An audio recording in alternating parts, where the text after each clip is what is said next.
Jadi ringkap, tangan kamu.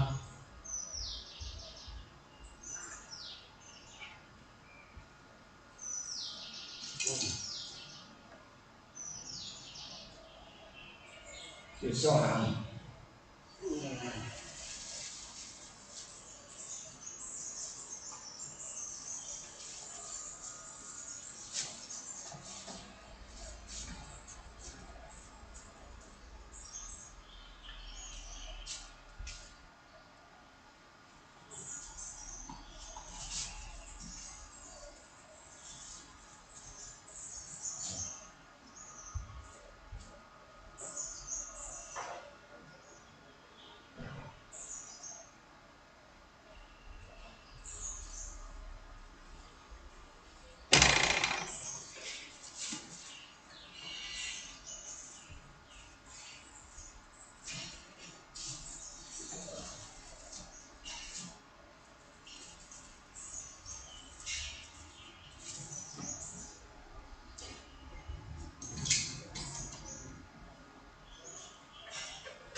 wajah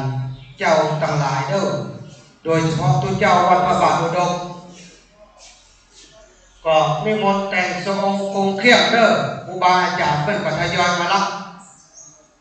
ก็ต้อนรับแขกผู้ใหญ่ส่วนมากก็จะเป็นแขกผู้ใหญ่เนาะนิมนต์นะครับครูบาอาจารย์ก็นิมนต์มาอยู่เป็นกู้เป็นกิมต้อนรับขับสู้แขกผู้ใหญ่แล้วก็บางอย่างยังไปเรียบร้อยเตี้ย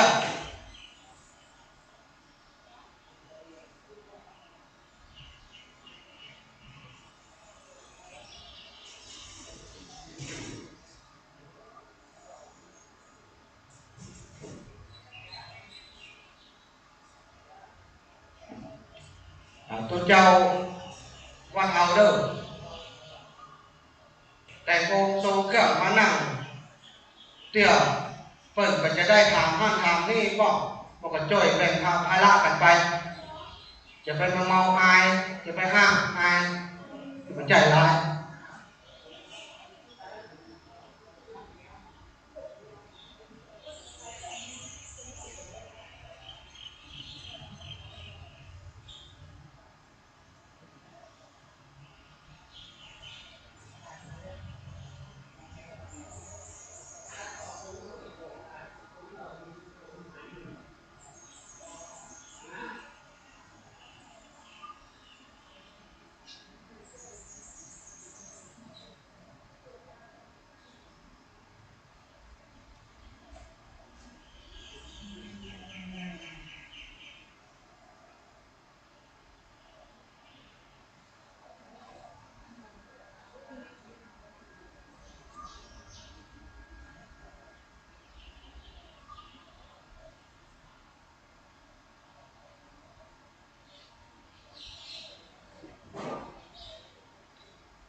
งน้ำอยู่ตังทิศนี่เราครูบาศรีวิชัยนะครับแล้วก็ที่เปิดวิหารพระเจ้าระแห่งตรงนี้นะครับตั้งเดียวพระอาจารย์ครับ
ครับอ๋อถูกครับอืม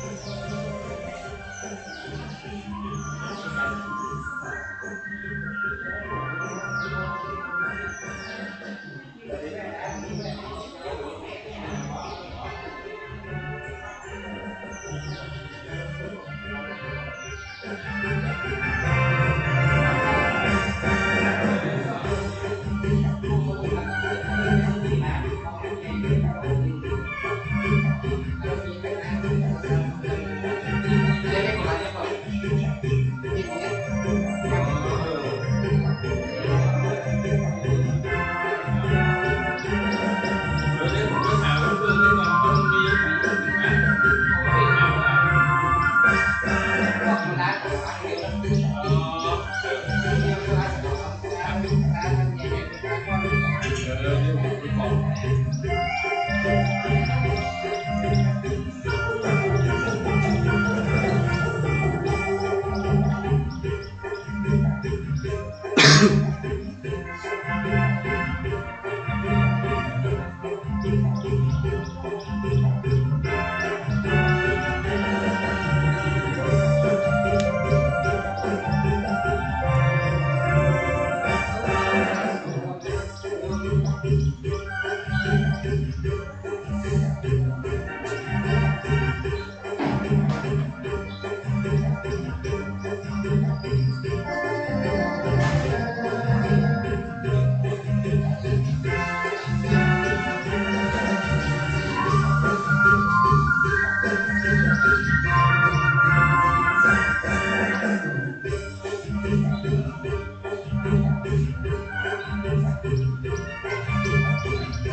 โยมมันบอกว่าเอามาใส่ขันอ่ะ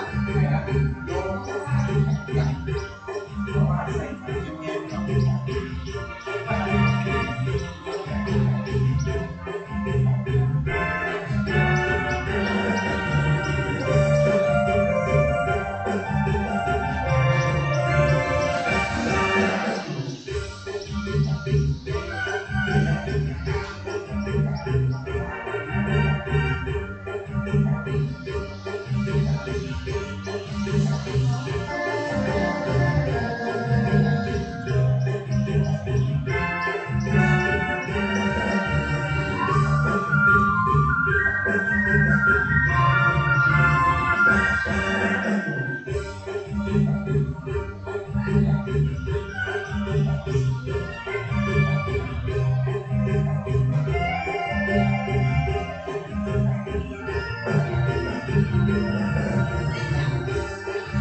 ก็จัดเรียบร้อยแล้วเนาะ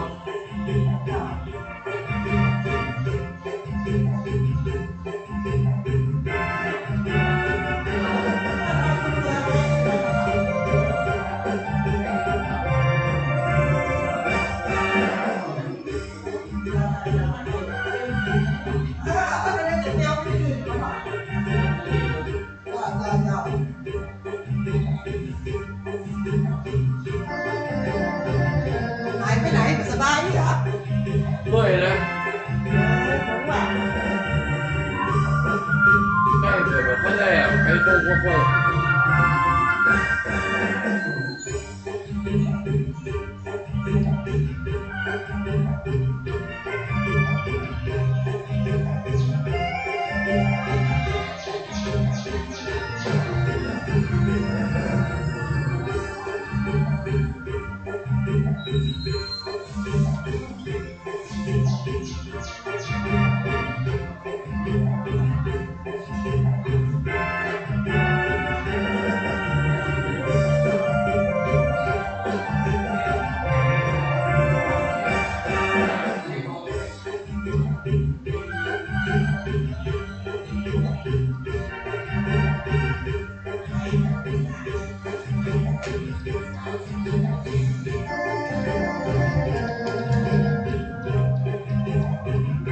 ที่ไหนต้องเปิดต้องเปิดเปิดอย่ามองนั่นแหละอย่ามองผมก็ชอบแหนนะผมแล้วก็ใส่เกียร์แล้วก็ไม่เป็นไร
หรือใส่เกียร์เขาเนี่ยนะ เ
เจ้าเลี้ยงที่เอาใส่ไหนก็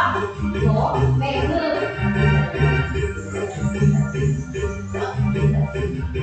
หลังจะมี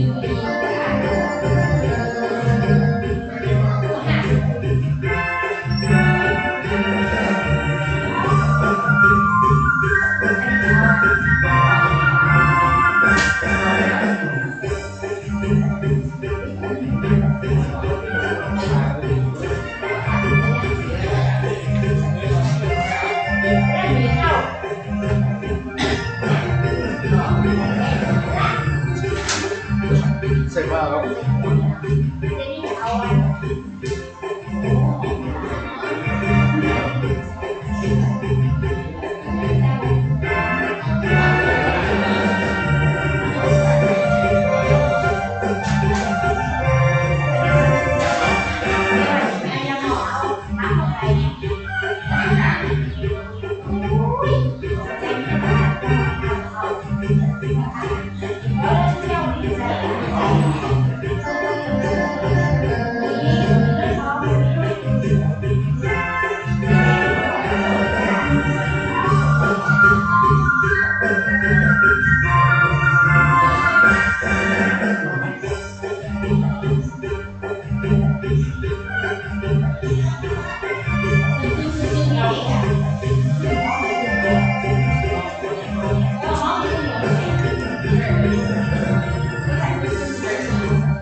ตัดวันนี้ผมจะมัดให้มันเลยนี่มันสองนี่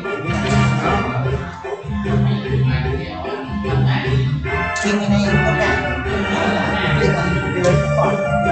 เดี๋ยวประกาศต่อไม่ได้ผมก็ เก็บประกันไม่ยังหมดครับไม่เก็บ โอ้โหเนี่ยก็ได้แล้ว ประกันเลยยัง มีกันเนี่ยได้ก่อนตัดก่อน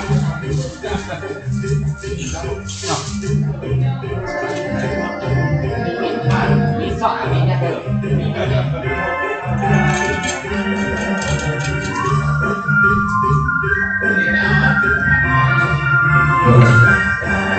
อ ใครเจ็บแม่เจ็บมันก็ต้องมีหูครับเด้อแม่เจ็บเด้ออย่างด่วน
ช่วยงานสปอร์ตจะเลย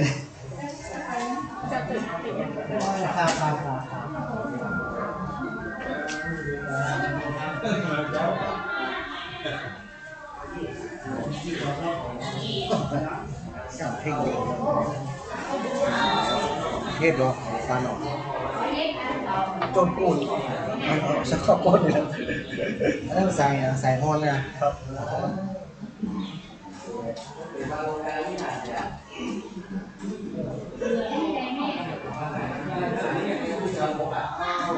กินโคโซกับเล็กน้ำมดหรอ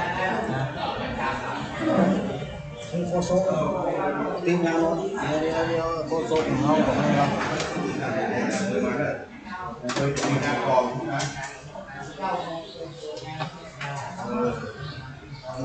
ไปพูดก่อนนะเดี๋ยวนี้พี่กองถึงเลยบอกกำชับเลย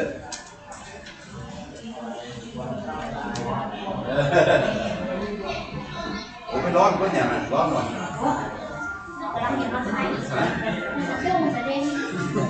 ไปปั๊บก็เลยไปปั๊บก็เลยนะ บอกอันคนที่เปิดออกมาเป็นของ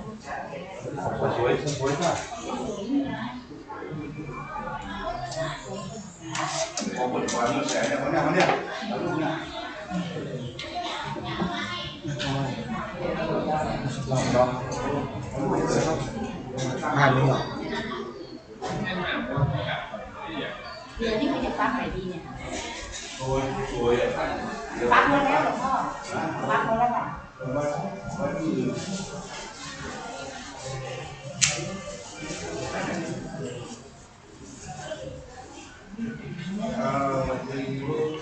ก็จังหลังสิมาด้วย เปิดเล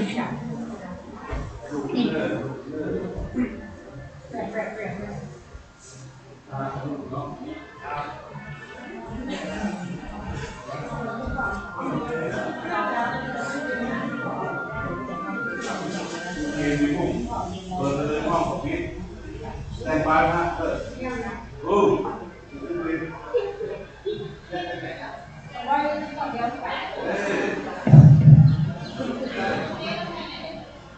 ยะถาวะริวะนาอุระปาริภูเวติสานาราเยสิลาอิโตอินังเกตานังอุปกปปติจิกังปริมาภูหังอิปะเมวะสะเมจันตุสะเกปุเรตุสังกปะระโตวะระโตยะถามะริโยวิสัสสุยะถามะริมานิสัมปะทาใจฐานสิทธิทานเจ้าวาดพระชัยมงคลพร้อมด้วยสามเณรทุกคนทุกองค์พร้อมด้วยคณะญาติโยมได้ถวายความบุญพระเป็นพระสุนทร100,000 บาทมาสมทบทุนในการบูรณะที่สงฆ์ลาโทพงมาลาพระเจ้าพระแก่งตลอดถึงวินาพระเจ้าพระแก่งที่จะมีการบูรณะที่สงฆ์ต่อไปขอบุญกุศลทั้งหลายจงได้ทำกุศลได้อยู่ดีมีสุขมีโชคมีใจปราศจากภัยทั้งหลายทั้งปวงจะต่อไปด้วยอายุปีอายุยืนอายุวิญญาณเป็นไปแก่สุขนี้สมดังคำปฏิว่าใจยะสิทธิทานังลาภังสุขิงว่าใครยังสุขังพลังสิริอายุจาวันโลยะโมกังลุกีใจยะสวัสดิ์สตวสาจะอายุจะมีวัตถิทิภวันตุเตภวัชปีติโยวิวัชันตุสัพพะโรโควินัสสันตุมาเตภวัตสังกรโยสุขีติกายุโภภวะอภิวาทานาสีนิจานิจังพุทธาปัจจายโนจัตตาโนธรรมวัฏันเตวันโนสุขังสัพพังนี่ที่หลายนะยินดีกับเรื่องนี้ได้หมด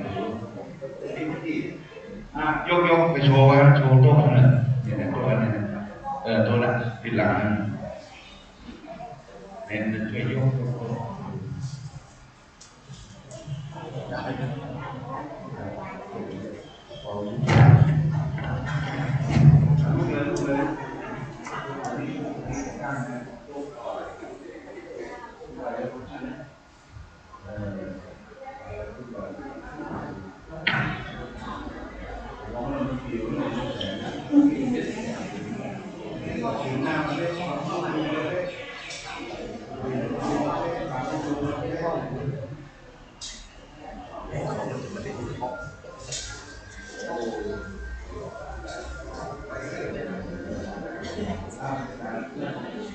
คือพี่นี่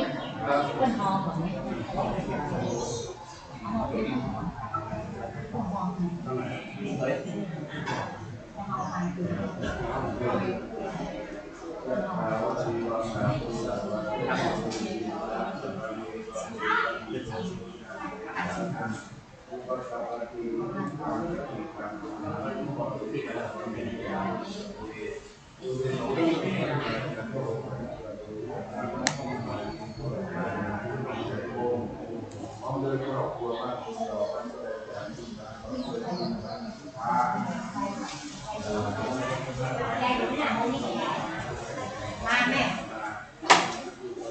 ไม้ไปปิดไม้ละดังก็รู้นะผมไปเปิดครับเปิดไปกี่เลิกเลยมั้ง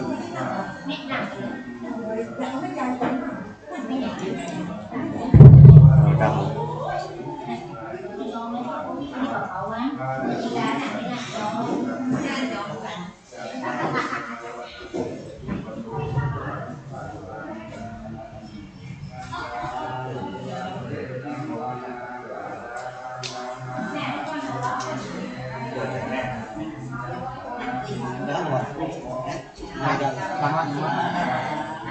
คนละตัวกันตัวนั่งไหนอ่ะทานหมดเลยดูทานถ้าทานหมูเตี๋ยวนี่ทานไม่รู้ว่าทานนี่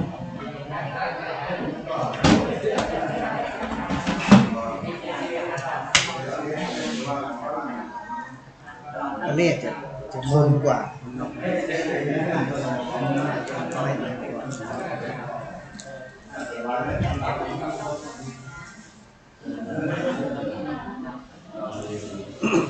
ลองมายังพร้อมไหนเ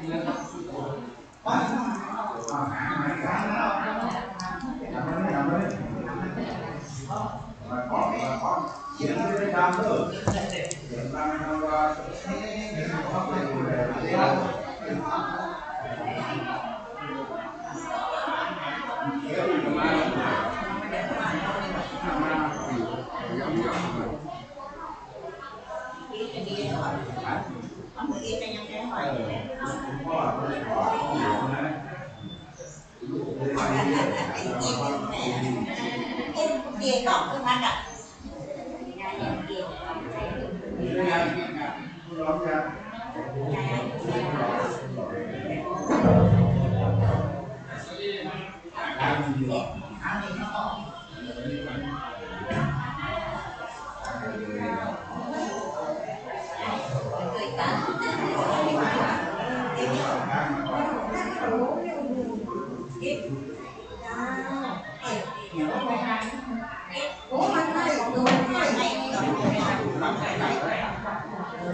ขายหมดแล้วยังมันเริ่มไม่ดีกี่โมง พวกนั้นเก่าไปนะ9:39ตอนนั้นสุดท้าย เดี๋ยว ล เรา งตัวลุงมีผ้าตรงซับหรือผมลืมมาไหม เดินตามหัวมาอันเดียวนะเดี๋ยวเราถามมันงูมันพี่เจ้า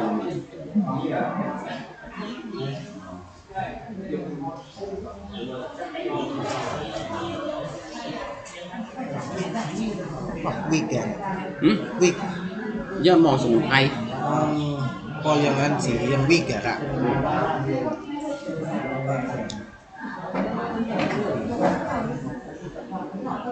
ไม่ต้องหลังเลยนะนี่เราเป็นตะแคงนี่ โอ้นั่นเอาไว้นี่เราก็ถอยมาเอาไว้เนี่ยตักข้าวไว้นี่เราเนี่ย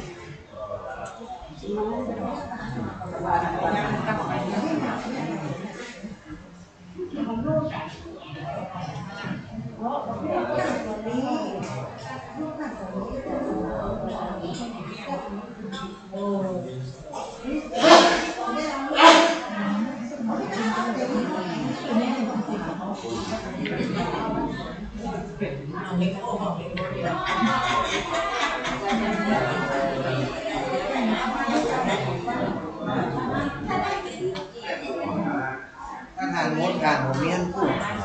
ถ้าทำออกเขาเป็นไม้ล่ะเอาเป็นไม้หูที่ไป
พอหนานั้นไม้มันออกอ่ะ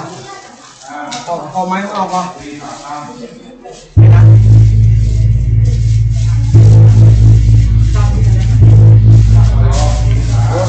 นั่นไงนะเนาะไม้ออกกันนะเป็นนั้นมันไม้ไม่ไหนมันตกเสียงพอทำไมเนี่ยรถที่จ้างน่ะค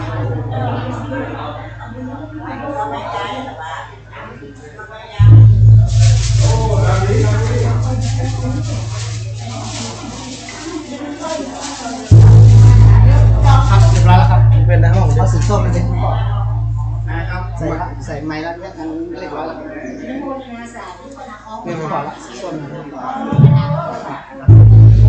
สีส้มมันดังแล้ว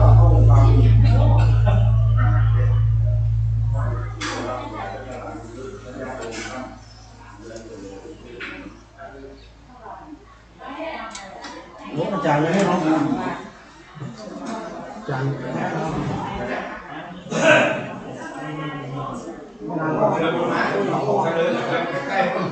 เดี๋ยวอาจารย์มาโค้งอาจารย์โซ่มาให้เรื่องสองสาม ซีมอนอ่ะเจอเรื่องมอนสุดแสบไม่ได้แม่ทองซอยกระทั่งจับโซ่มาแล้วเนี่ยเอาบอลแม่ตูนวงเมธาแบ่งเยี่ยมอาจารย์ก็เลยศรัทธาญาติโยมพี่น้องบางคนข้าวต้มคาราบาวก๋วยเตี๋ยวยักษ์ชาวบ้านประเภทได้เว้ยก็แต่งคนจัดงานเลยแม่โอ้ผ่านมาไปดูว่าจะสอบคนใจไปยิงนะครับบอลกันถ้ามันได้ทำไมบอลอย่างไรอ่ะบอลเนอร์ยะถาวาริวะมะอุระวะริปุเรนติสาคาราเอวะเมวะอิโตทินังเปตานังอุปกปติจิตังปฏิตังตุหังคิปะเมวัสมิจจตุสัพเพภูเรนตุสังฆปาจันโตปนะระโสยะถามะนิโยติตะโสยะถาปฏิมานิแม่ตุโลเกธาแม่มิติเวธาโอยครอบครัวและพี่น้องศรัทธาบางฝั่งก็ต้องคารวะก๋วยเตี๋ยวนะก๋วยเตี๋ยวยักษ์และผมเลยนะยักษ์ซอคุณแม่ทองซอยของเข้าห้องผมเลยลูกหลานครอบครัวผู้ครองตลาดทัวมาสองห้องย้ายอันนี้ผมจะนำในโบสถ์ที่ให้ซีเอทีหัวข้อที่อุสระบุญญาราศีนี้เลยสรุปการทำงานได้อยู่ดีสุข มีโชคมีใจที่แต่สุขความมุ่งมั่นความปรารถนาประกอบไปด้วยโชคดีวันเดือนยาไปใจนะสุขจะมีสมบัติบารมีกายญาสิทธิภานาลาภาสุขีภากายาสุขาบาลังสิริอายุจามโนจะโภกาภุกีเตสวะสัตวสาจาอายุจติวสิทธิภวะตุเตโนสัพพิติโยมิวัสสุสัพพะโลโกวินาสันตุมาเตโวะโตตายโยสุขีติอายุโภภวะอภิวาทนาสีสัพพิจาภุคาปัจจายิโนยัตตาโรธรรมาวัฏันติอายุวันโตสุขังภะกังเดี๋ยวเราไปกินข้าวต้มก่อนรอไปกินข้าวมันเดือดเลือดข้าวมันเดือดเราเลือดที่มีสิทธิ์จะด่า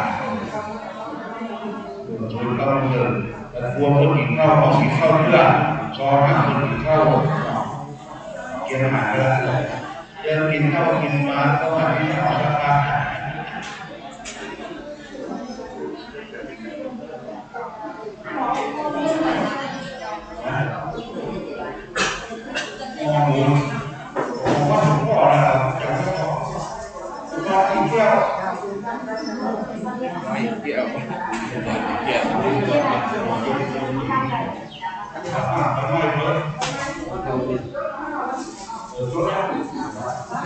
แม่หวานนะหวานนะครับจอมก้อยสวัสดีเจ้า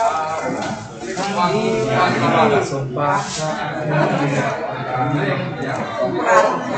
ต่อตัว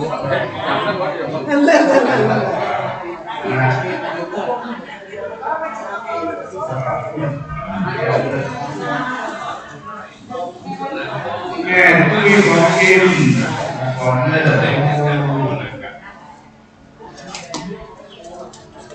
ยะถาวาริวานาภูระปาริภูเรนติสาสะกามิวะเมวะมิโตอินาเวตาภูระปาริเอจิมานิโตตาภูมานิโตเมตามิเตตุเอสุเอตุกังกะวะจันโตปะนะตะโตยะถาทิโยติระโตยะถาทิมานิตุยนอกินเป็นเก้าของพระเจ้าข้าไปฟังสามนิดของเพื่อนครอบครัวทุกแต่แก่กองมาบรรมายังปัจจัยทุกอนุโมทนาอายุวัฒนมงคลสืบยถาดำพิตาไปที่สวรรค์มีศาสนาและขอสวรรค์ในมิตรขอได้ยินดีดีใจปราศจากได้ยากนั้นได้ยากเราใจแล้ววิวัฒน์ตุสัพพะโลกวินาศตุมาเตภวะโตตระโยสุขีอินายุโขภวะอภิวาทนาสีลิสานิยังพุทธาปัจจายิโนจัตตาโรธรรมาวัฏติอายุวันโตสุขังภะลังอยากเป็นเรื่องนั้นเลยความรอความรอทุก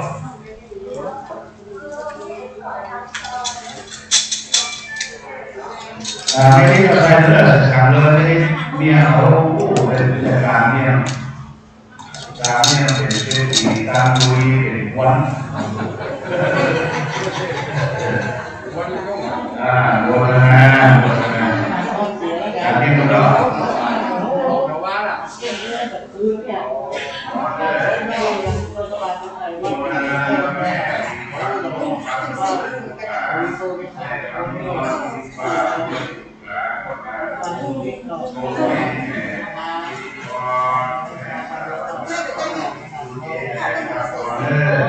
ใจยาสิทธิการนวาสุขีภาญาสุขาลัง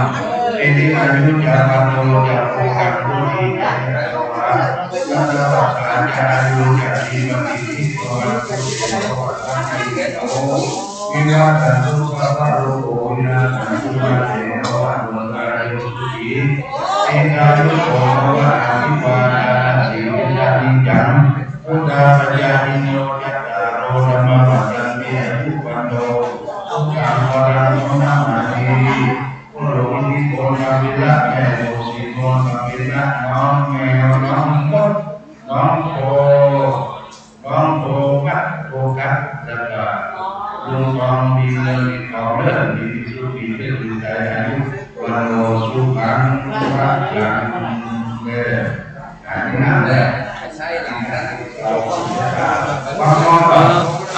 นี้ได้อยู่ครับ เนี่ยมีตัวมีก่อนกินได้ก่อน มีอยู่ครับ เราก็มีเข้าเรียนหมดนะมันจะเอาแน่นอนออกมาได้ก่อน ครับออกได้อยู่ครับออกได้อยู่ครับ มีแผงทุกปีได้ก่อน ครับได้อยู่ครับ ข้ามมาเลยเดินก็มีช่อง อ๋อครับผม ให้ไว้แบ่ง สายนี้ก็ได้ตัวพี่ ได้ก่อน เดี๋ยวผมหาสายผมออกตัวนี้เนาะออกตัวนี้เนาะตัวนี้เนาะ เรียนจากคอเป็นห้าเลยจากคอคุณเขาซอยหนอเข้าห้องตุ้มยังหายถึงมาซอออกเลยนะคณะจากคอยังหายแต่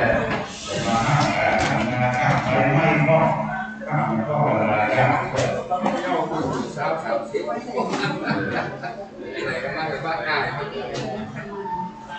เ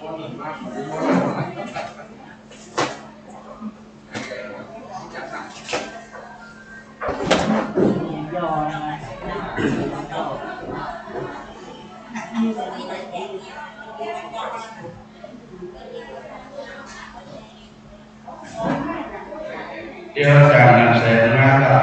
ประธานเลยนะครับมียุทธเทียนโกงตลาดทางเข้าเวรเลยบูชาพระรัตนตรัยแล้วนอกนั้นอะไร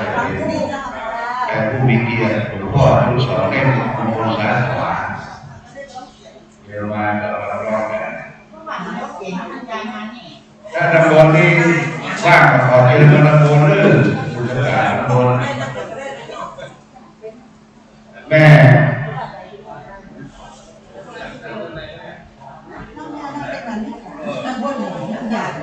ที่เขาแม่ขอ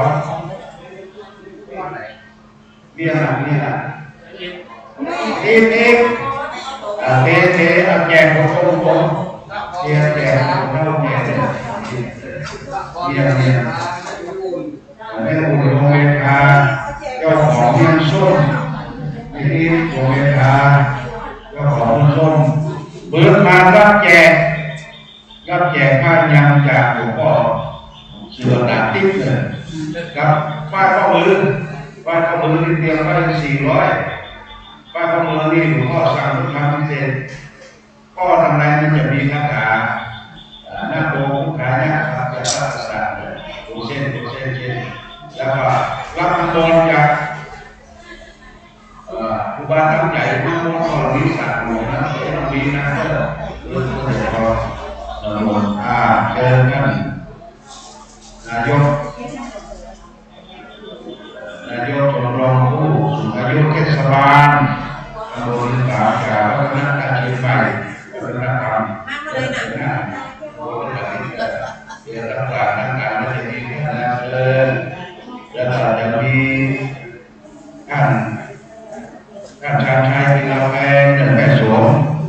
อันนี้ไปเจ้าผู้ชมเรื่องจากนั้นจากแหล่งน้ำจากการนอกการ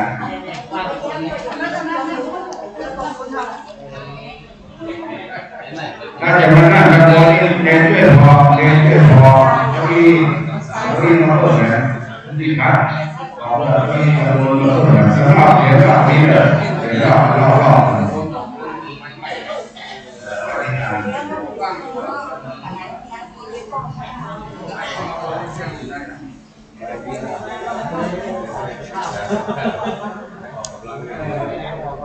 เนี่ยดูดิเห็นไหมเนี่ยเข้าคอมหน่อยผมยังไม่ต่อเข้านี่เลย วันนี้เราการคณะสงฆ์ลูกศิษย์ลูกหาเราได้เพื่อการต้อนรับพระผู้ใหญ่ส่วนมากจะเป็นเจ้าคณะอำเภอรองอำเภอทั้ง3อำเภอที่ไก่ที่มาไก่ก็คือ อาจารย์น่าจะเสียงคอมเปล่าคุยเองก็เข้าตอนเนี้ย แก้วงเราการเยอะไม่เริ่มถึงประมาณ เห็นไหมผมยังไม่ได้ต่อนี่เข้านี่เลย แม่ของดีแม่สุดร้อย ทำไมลอยอ่ะจบเลย ทองแดงบ้านแม่สุดร้อย ต้องต่ออันนี้ไม่ลอยไปจ่อลำโพงเขา มีจะได้เรื่อย ไม่อยู่ไหน มาอยู่ในนั่น ไม่ร้อยต่อเลยสายเขาเก็บเขาไม่มีไม่เดินมาช่วยดูอย่างนี้อ่ะ เนี่ยก็หาเสียงอย่างเงี้ยหาสายอย่างเงี้ยไม่มีเนี่ยถ้ามีปุ๊บเนี่ยผมมาต่อตรงนี้ก่อนต่อเครื่องแล้วออกอย่างเงี้ยไม่มีเนี่ย นี่เหรอเส้นนี้เหรอ ใช่ดิ อันนี้ยังให้มาอีก ให้มาเนี่ยเห็นไหมหน้าขับคิวไม่เห็นจริงเมื่อกี้ไม่เห็นจริง ทุกคนแบบนี้เดี๋ยวนะ อันนี้มันนี่ ยึด ไม่ใช่ของสถานี มันสั้นไปเปล่า เดี๋ยวมันสั้นก็พี่เลยก็บอกว่าจะข้ามไปข้ามมา ขอสายต่อเนี่ยไม่ต่อต่อในทีมเขาเนี่ย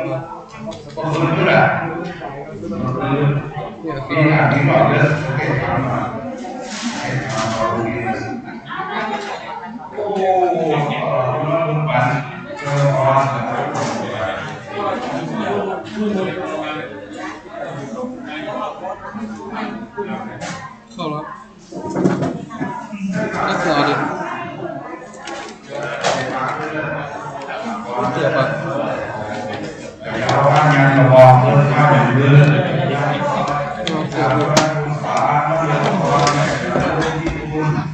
เสียบตรงไหนคือนี่แหละคือตอนเนี้ยพี่ทำคือต้องใช้อันนั้น เสียบแค่อันเดียว เสียบไปเลยใช่ไหมจะได้รู้ ความอย่างเขาไม่เคยถ่ายอ่ะ ใช่ไม่เคยถ่าย มันไม่มีรูเดียวอ่ะห่วยกัน นี่มาทำเสียงนี่ดิ มันไม่เอาสายยาวๆของเราก็มี ก็บอกว่าอยู่ในสารอไม่ท อะไรอยู่ในศาลานี่ก็ได้แล้วไงนี่ไงไมยินนี่ไง อานาสีลิสะนิจังวุตาปัจจายโนจัตตารโรธรรมวัตันติอายุวันโนสุขังพระลังเบิดเกียมขวดน้ำไว้เนอเอาน้ำมนต์ครูบาตันใจน้ำมนต์หลวงพ่อเสือน่าก็กินน้ำมนต์ตลอดมันตึงเป็นยังนะ ฮะน่าหายนะแม่อุ้ยน่า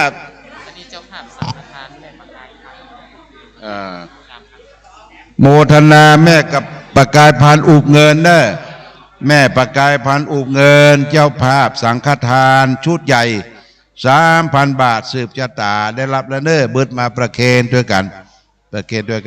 หาที่นั่งแม่หาที่นั่งในเต็นท์เดี๋ยวเพื่อจะซอห้ามก่อนทอโดยโยมทองซ้อยหนองเก้าห้อง อันนี้เพื่อซอม่วนเนอะซอเต้นบ๊อบโอ้ม่วนเดี๋ยวไปกินข้าวกินปลาแล้วจะขึ้นผามละ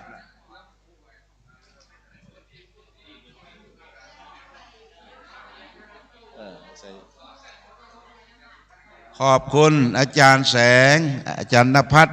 มุทนาถ่ายรูปล่ะปิ้นปนิ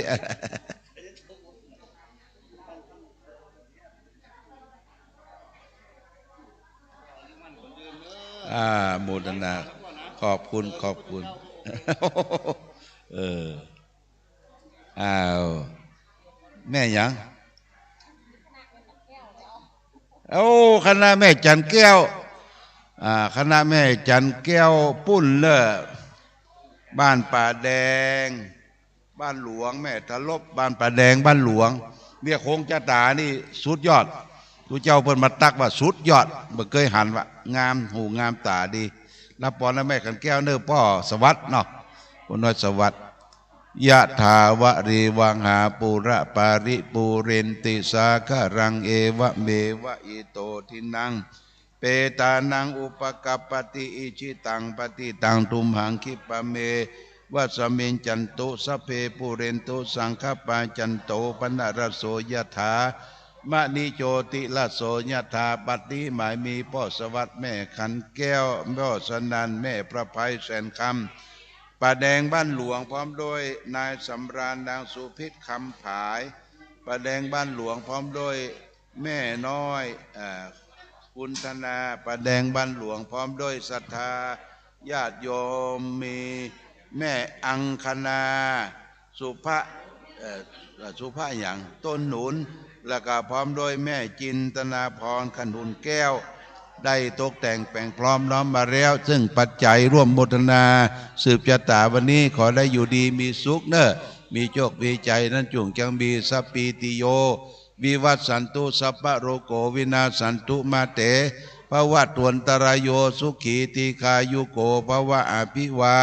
ตานาสีลิสะนิจังวุธาปัจจายโนจัตตารโอธรรมวัฏันติอายุวันโนสุขังพระลังพุทธนาเนอะหาที่นั่งเดี๋ยวสืบชะตาด้วยกันเนอะเจ้าของสืบชะตาเจ้าของโหงชะตา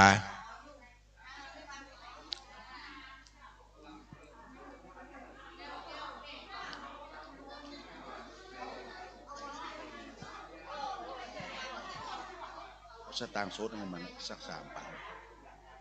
เมื่อกี้2 ปันละเอาไปเพิ่มปันเมื่อกี้3 ปันครบแล้วนะมันจะไปแจกคนเดียวมันเลยน้องเอกชัยพรหมแพทย์ไอ้น้องมาเพเนอร์มาที่ตูปีบูม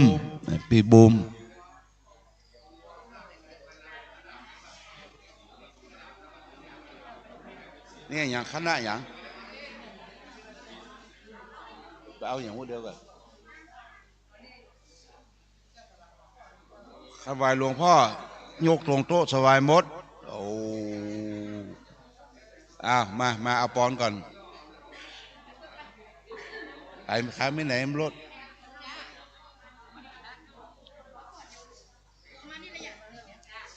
มาละอ้าวเอาบางลงอ้าวละเนอยำม่วงเดี๋ยวช่วยดูแลรับแขกด้วยเด้อปอนเนอร์คณะแม่จงดีเชื้อกันทาชมรมผู้ปฏิบัติธรรมประจำวันเสาร์แม่บัวพัดอุรันมานอนนี่3 วัน 3 คืนแล้วละปอนเนอร์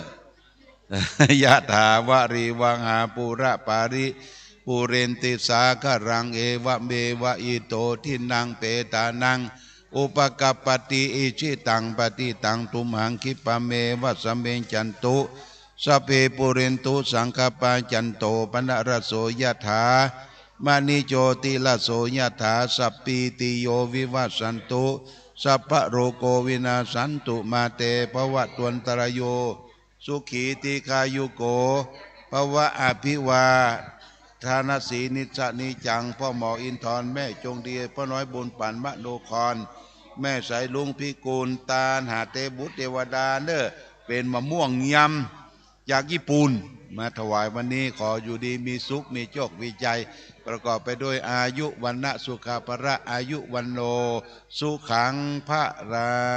งโมทนายามะม่วงแนวแม่ก็ถอนไปเดี๋ยวเป็นเลี้ยงอันนี้ยกขึ้นบนแท่นยกขึ้นบนแท่นเก็บปัจจัยนี้เอาแขกพิเศษ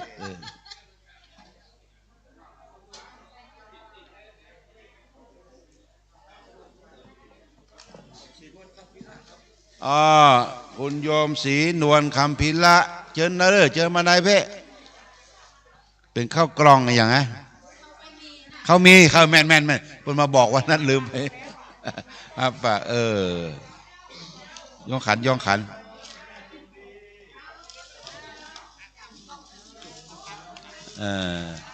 แม่ดีกะมาจ้าดีกว่าไม่มาเจ๊ป้อมคนผ่านนิดมาเอาปอนด้วยกันสนิเนาะแม่นวลไม่ไหนแม่นวลน้อยสุวรรณเมฆปอนเด้อยะถาวะริวหาปุระปาริปุเรนติสาคารังเอวะเมวะอิโตทินังเปตานังอุปกัปปติอิชิตังปฏิตังตุมหังคิปะเมวะสเมจันตุสัพเพปุเรนตุสังคปาจันโตปนะระโสยถา มะนิโจติลโสยถาปฏิมาเมคุณโยมสุพจน์ปัทวรัยพุญโยมปัทวรัยเจ๊ป้อมนันทรัตพันธ์ปั๊มน้ำมันปตท.ฝางร่วมทำบุญโมทนาสาธุพร้อมโดยนายอุดมนางกะมลพรร่วมรัฐผู้รับร่วมรัฐดีเซนพร้อมโดยครอบครัวของแม่อัมพตาทิพย์แม่หยังอัมพตาทิพย์พร้อมโดยครอบครัวแม่นวลน้อยสุวรรณเมฆคุณผานิชวณิชยานนท์พร้อมโดยครอบครัวลูกหลานญาติมิตรร่วมทำบุญในวันนี้เป็นวันสืบชะตากุศลผลทานขอให้ได้เสวยไปตั้งหน้าได้อยู่ดีมีสุขมีโชคมีใจสมความมุ่งมั่นความปรารถนานั้นจงยังมีว่าอายุวัตโกธนวัตโกก็เท่ากันนั่นหมายมีนายศิริศักดิ์วานิชยานนท์กทมอันนี้ร่วมทำบุญสืบชะตานางผานิชวานิชยานนท์ร่วมทำบุญสืบชะตาแล้วก็มีนายณัฐพรวานิชยมนกทมร่วมสืบชะตานางสาววนิดาวานิชยานนท์สืบชะตาแม่แสงนางแสงล่าธนาบุตรร่วมสืบชะตาแล้วก็นายธนพจน์ธนบุตรร่วมสืบชะตาแล้วก็มีนายอุดมนางกมลพรร่วมรับร่วมสืบชะตาและก็คุณนายณัฐพรวานิชยมนกทมร่วมสืบชะตาปฏิตัวหลวงพ่อมีธรรมะเมตตาไว้หน้าปฏิการรับแล้วคือได้เป็นสุขติวิตัมสลีสัมปติตราบถึงอมตะมหาเดลปานนั้นจุงจังมีสัพปีติโยวิวัตสันตุสัพพะโรโกวินาสันตุมาเตภวัตตวนตรโยสุขีทีคายุโกอายุวันโนสุขังพระลัง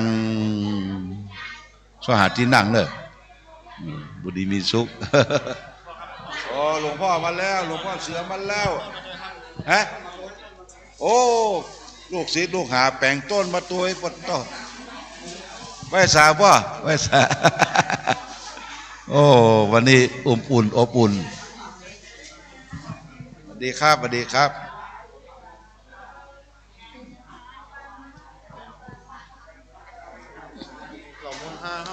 ฮะโอ้นี่ดอยหล่อมาแล้วเนอะมณฑาทิพย์ดอยหล่อมาที่9นี่ไปจุ่มนุ่มเนาะ9 เมษาโมทนาหลวงพ่อเสือตาทิพย์เนอะว่าด้วยศิษยานุศิษย์พี่น้องสวนส้มเพอฝางแม่ไอชัยประการรับปอนเนอร์ยะถาวะริวังหาปุราปาริปุเรนติสาคารังเอวะเมวะอิโตทินังเปตานังอุปกัปปติอิชิตังปฏิตังตุมหังคิปะเมวะสเมจันตุสเพปุเรนตุสังฆปาจันโตปนะระโสยถามะนิโจติละโสยถาชัยสิทธิทานังลาพังโสทิงพระกายังสุขังพลังสิริอายุจะวันโดจะโพกังวุฒิจะยัสวาสัตวสาจะอายุจะชีวสิทธิภวันตุเตภวัสปีติโย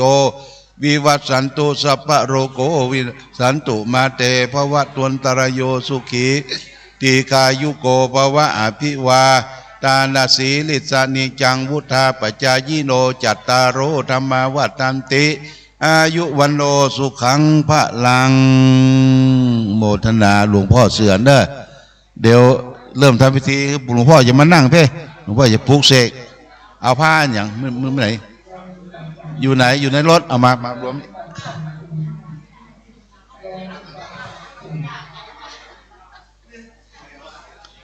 เจิญหาที่นั่งเด้อญาติโยมเด้อเจิญหาที่นั่งเอานิมนต์ท่านรองเจ้าคณะอำเภอแม่สวยท่านพระครูสุนทรเจิญครับขอบคุณเด้อขอบคุณแม่พนับเพะทางนี้ก็มีทางเหลืองก็มีพระเจ้านี่เพะโอ้พี่น้องมาหลายได้ไม่สวยได้ฮะนั่งบนนั่งบน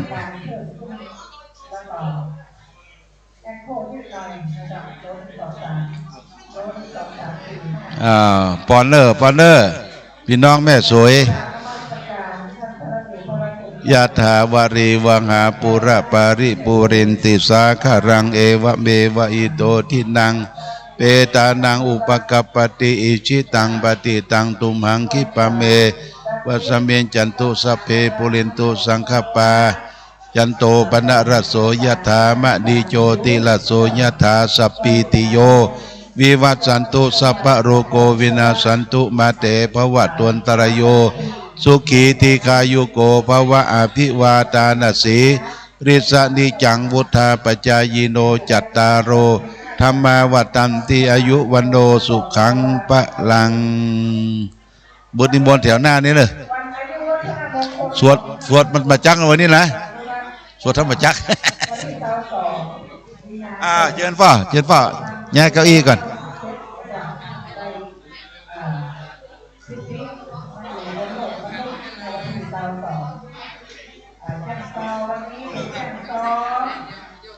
ลูกศิษย์ของท่านพระครูที่ได้รับมาด้วยใจนะเจ้ามาด้วยแรงบุญแรงศรัทธา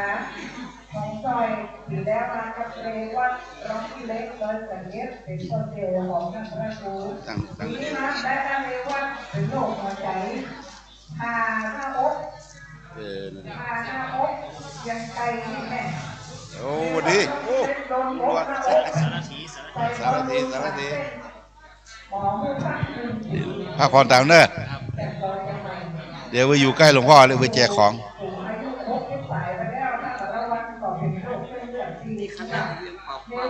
เวียงเป่าเป้ามาเสียงเถอะเวียงฟังดีแม่น้องเขาไปไหนแม่น้องพวกมันทำโมทนาเด้อแฟนครับเป็นน้องเวียงป่าเป้าเนอชุดมา1 ชุดละไม่หลายชุดอยู่รับปอนเนอสัพปีติโยวิวัสสันตุสัพพะโรโกวินาสันตุมาเตภวะตวันตรายโย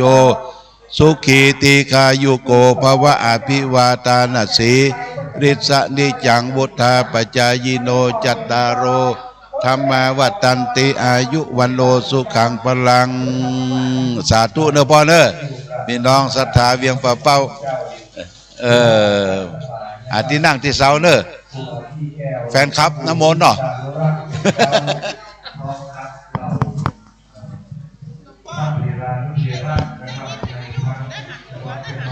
แล้วเนาะเข้าก็ว่าลุงเข้าแล้วได้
ทดสอบทดสอบ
อายุวัฒนะละมงคลดีหลี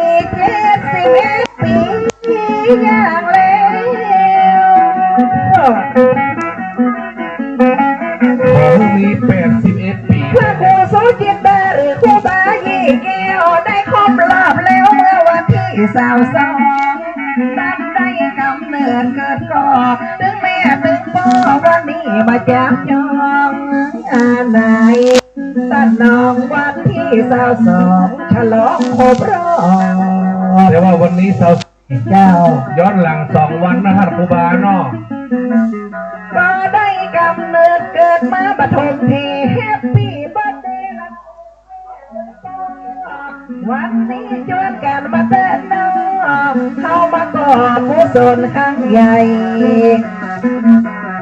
แต่มาจะได้บันดาลปากันสืบชะตาท่านเจ้าครูบายี่แก้วเจ้าหนอ ตุสานาสะ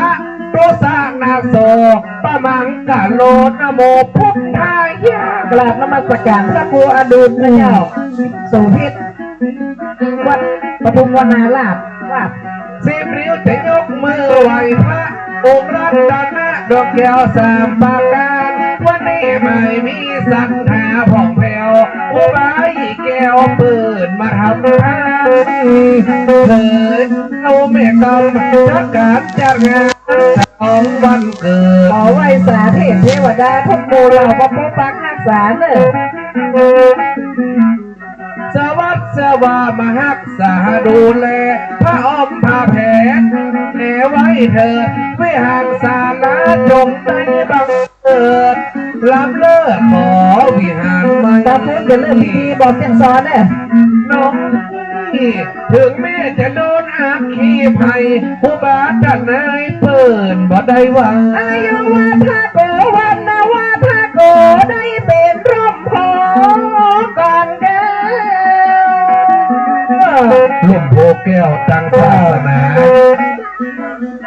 คณะเมืองฝางตึงปัญญาโศกเศร้าพ่อแม่นั่นเล่าเพิ่นก็อยู่บ้านไกล เ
ทดสอบ1 2 3ทดสอบ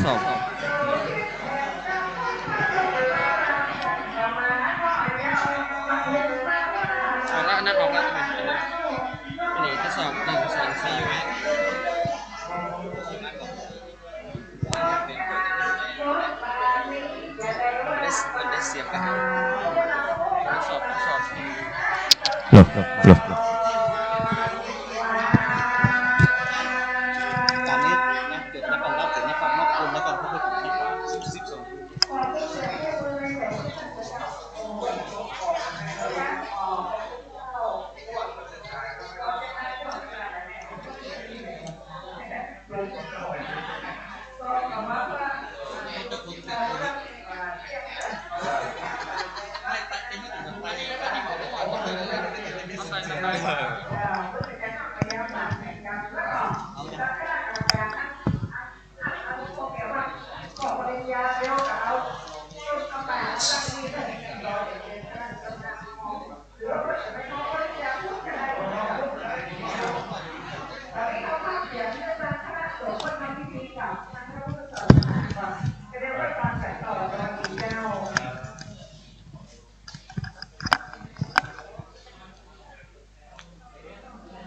กราบนมัสการ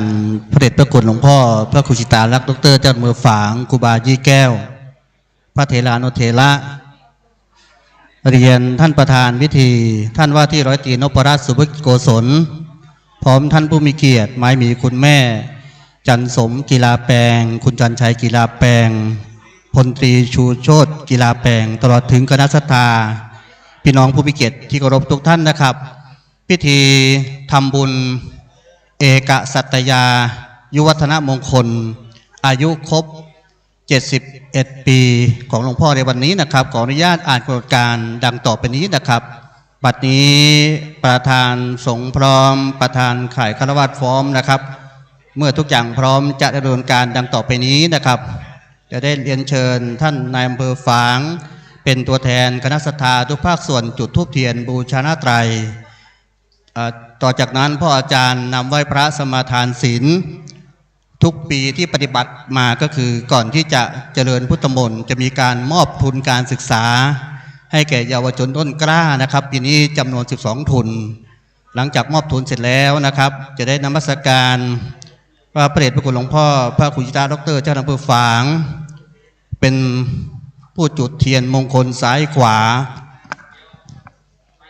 ต่อจากนั้นเรียนเชิญท่านผู้มีเกียรติดังมีในนามดังต่อไปนี้จำนวน9ท่านนะครับเริ่มจากคุณแม่จันสมกีฬาแปลงคุณชันชัยกีฬาแปลงคุณโชโชตพลตรีชูโชตกีฬาแปลงคุณเพชรพิทักษ์ณสุวรรณคุณสมชายสุวรรณคุณเกษมสิริสุนทรคุณบุญช่วยโพธิยาคุณสมบัติชัยลังกาคุณบุญธรรมโพเงินทั้ง9ท่านได้จุดเทียนนวโรกุตละธรรม9นะครับต่อจากนั้นกราบนมัสการพระเดชพระคุณหลวงพ่อผู้เป็นประธานเจ้าของวันเกิดในวันนี้นะครับพระเดชพระคุณหลวงพ่อพระครูชิตาลักษณ์จุดเทียนน้ำมนต์ที่ประธานสงฆ์ต่อจากนั้นเรียนเชิญท่านผู้มีเกียรติจำนวน3ท่านนะครับจุดเทียนน้ำมนต์หน้าพระเถรานุเถระที่เมตตานั่งแผ่อธิษฐานจิตนะครับท่านแรกท่านผอ.สมบูรณ์เหลืองสุวรรณท่านที่2คุณพรพิพามณีพองวัฒนธรรมอำเภอแม่อายและขั้นสุดท้ายคุณวัฒนะณเชียงใหม่นะครับนี่คือกำหนดการนะครับต่อจากนั้นพ่ออาจารย์ได้อาราธนาพระปริตรพระสงฆ์เถรานุเถระจำนวน29รูปเจริญพระพุทธมนต์บทธรรมจักรกับปวัตนสูตรสืบชะตาต่อจากนั้นพ่ออาจารย์นำเวรทานถวายจิตุปัจจัยทายธรรมเรียนเชิญท่านผู้มีเกียรติน้อมประเคนแด่พระสงฆ์เถรานุเถระเป็นตัวแทนคณะศรัทธาทุกภาคส่วนต่อจากนั้นพระเดชพระคุณหลวงพ่อพระครูชิตาลักษณ์ดร.จำปาฝางมอบของที่ระลึกแด่ท่านผู้มีเกียรตินะครับหลวงพ่อครูบาทันใจประพรมน้ำพุทธมนต์ทดีสารเป็นการเสร็จพิธีในเวลา 10 นาฬิกาถวายพระทหารเบญแด่พระสงฆ์องค์สามเณรและท่านผู้มีเกียรติทุกท่านร่วมรับประทานอาหารเป็นดับสืบไปนี่กระบวนการที่ผมได้กราบเรียนให้ทราบนะครับปัจจุบันนี้ได้เวลาอันสมควรแล้วนะครับขอเรียนเชิญ ท่านว่าที่ร้อยตรีนพรัตน์สุภกิจโกศลอำเภอฝางประธานฝ่ายคารวาสได้จุดธูปเทียนบูชาพระไตรขอกราบเรียนเชิญครับ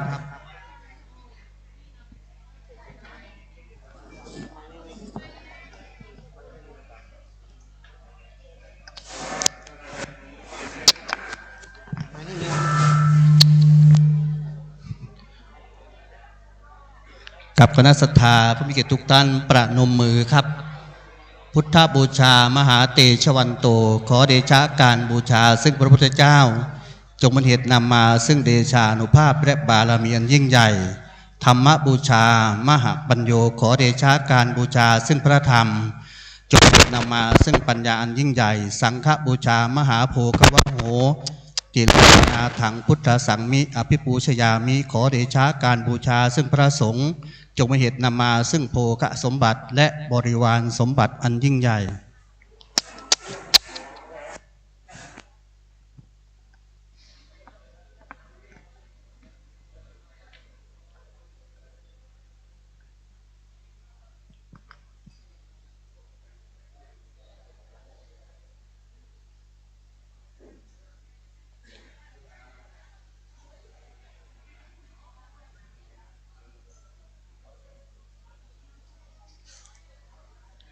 ครับหลังจากที่ท่านประธานในพิธีท่านอำเภอฝาง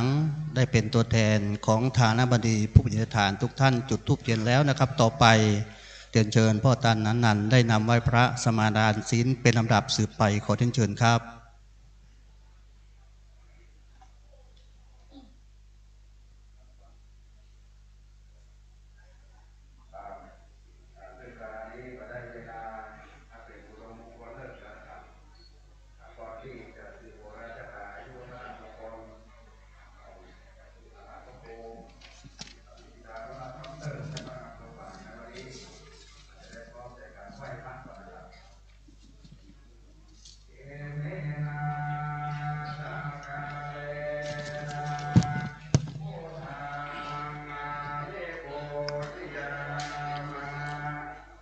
อิมินา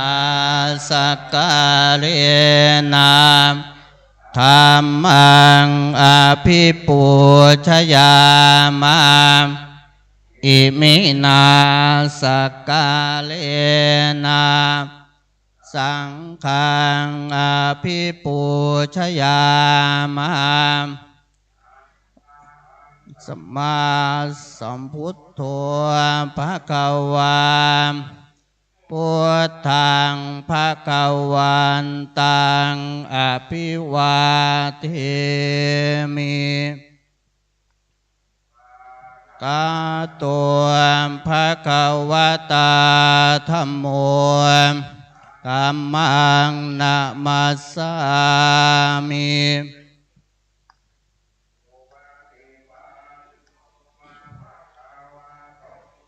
สาวกสังโฆ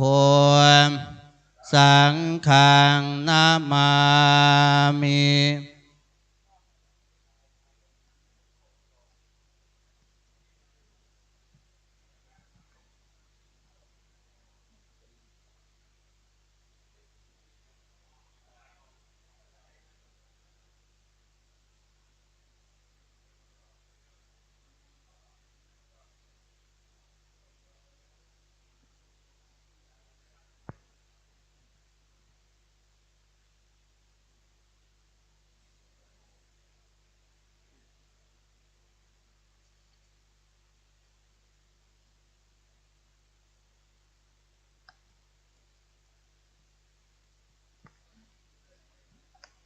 กับปฏิพระเดชพระคุณหลวงพ่อพระเทพมังคลาจารย์นะครับรองเจ้าหน้าที่เชียงใหม่วัดท่าตอนพระรามหลวงนะครับเมตตาเดินทางมาถึงนะครับเป็นประธานสงฆ์นะครับเป็นพระเถระผู้ใหญ่ที่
งสรณังคัจฉามิธัมมังสรณังคัจฉามิสังฆังสรณังคัจฉามิทุติยัมปิพุทธังสรณังคัจฉามิ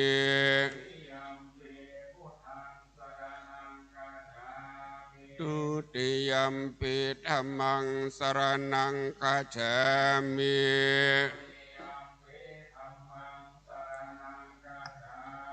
ทุติยัมปิสังฆังสรณังคัจฉามิ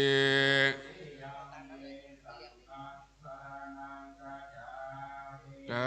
ติยัมปิพุทธังสรณังคัจฉามิ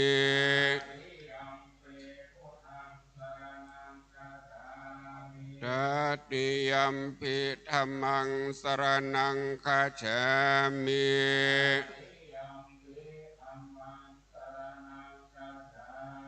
ตติยัมปิสังฆังสรณังคัจฉามิ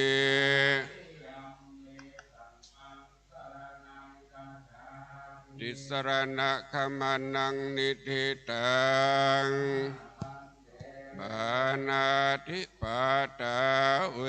ระมณีสิกขาปะทังสมาธิยามิ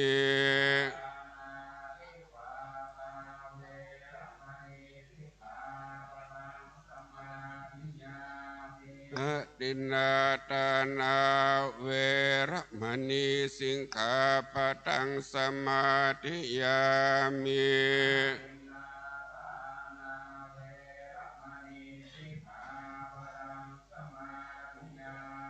กาเม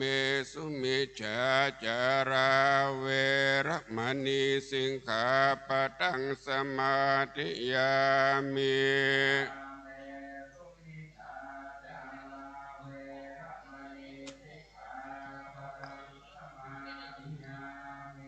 มุสา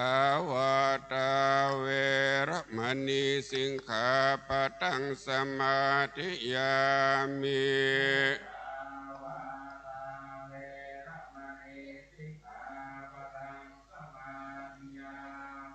สุราเมรยมัจจปมาตฐานาเวระมณีสิกขาปะทังสมาธิยามิ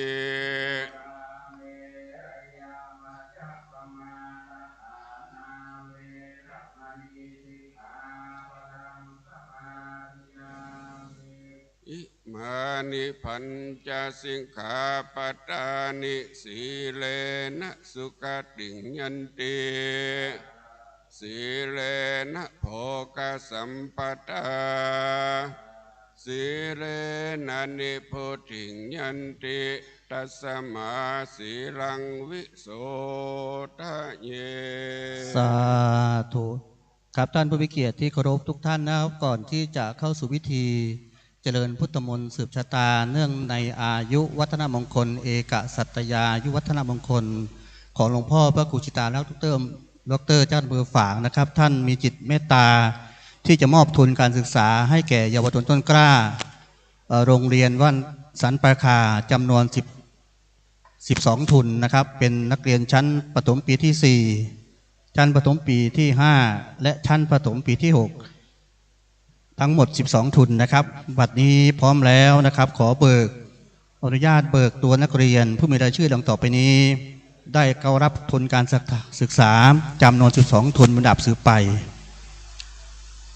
ลำดับที่ 1เด็กชายก่ำเจ้าเมืองเรียนเชิญครับลำดับที่ 2ตามมานะครับเด็กหญิงสาธินีปางน้อยเรียนเชิญครับลำดับที่ 3เด็กหญิงเมยานีเสียมลายและลำดับที่ 4เด็กชายนัทลุงจันตา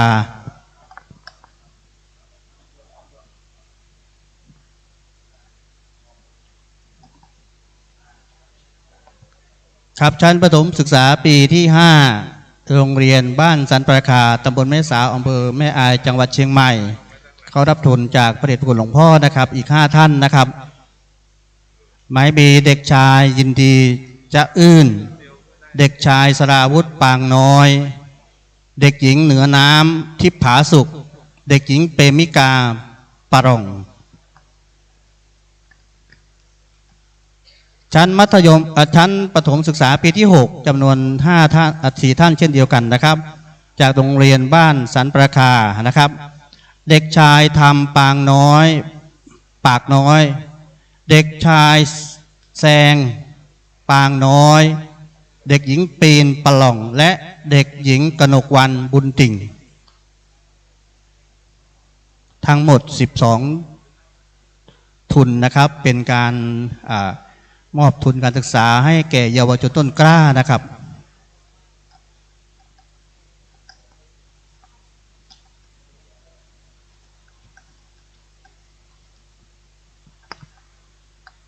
ครับลำดับต่อไปนะครับจะได้กราบนิมนต์พระเดชพระคุณหลวงพ่อพระครูจิตาลักษณ์เจ้าอำเภอฝางได้เป็นประธานจุดเทียนมงคลซ้ายขวาขอกราบนิมนต์ด้วยความเคารพอย่างสูงครับ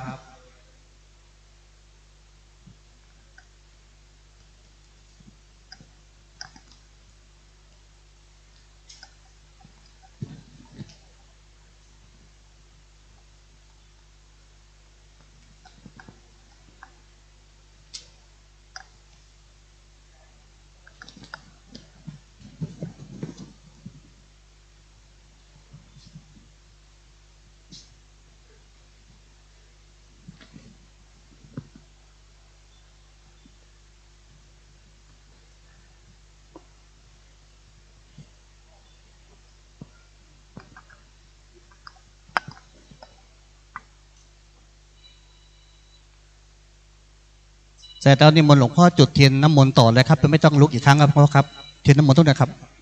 พ่อครับเทียนน้ำมนต์ตรงประธานสงฆ์ครับพ่อครับ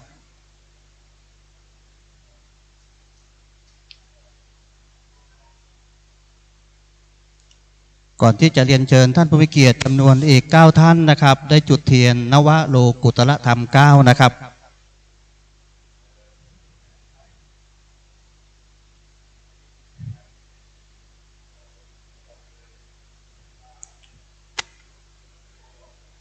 นมัสการขอบคุณด้วยความเคารพอย่างสูงนะครับลำดับต่อไปขอเรียนเชิญท่านผู้มีนามดังต่อไปนี้เป็นตัวแทนท่านทานบดีผู้บรรยายทานจำนวน9ท่านได้เป็นตัวแทนของคณะศรัทธาพี่น้องประชาชนทุกภาคส่วนจุดเทียนนวโรกุตระธรรม9เป็นดับสืบไปนะครับท่านแรกขอเรียนเชิญคุณแม่จันสมกีฬาแปลงขอเรียนเชิญครับ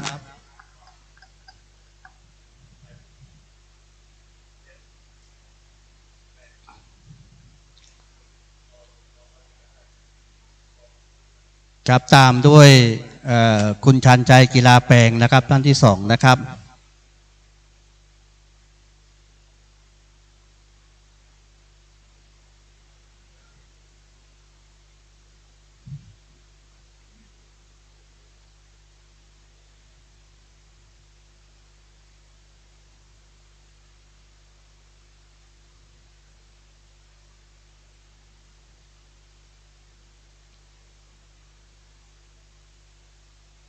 ครับ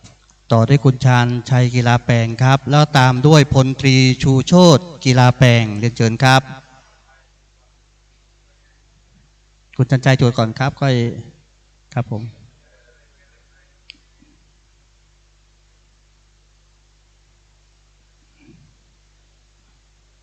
ท่านเป็นอดีตขนส่งจังหวัดเชียงใหม่นะครับตามด้วยท่านพลตรีชูโชติกีฬาแปลงเล่มที่3นะครับเล่มที่4คุณคุณเพชรพิทักษ์ณสุวรรณเรียนเชิญครับเล่มที่4นะครับคุณเพชรพิทักษ์ณสุวรรณนะครับเรียนเชิญครับ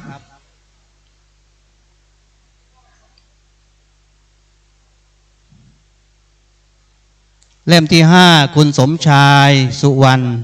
นะครับ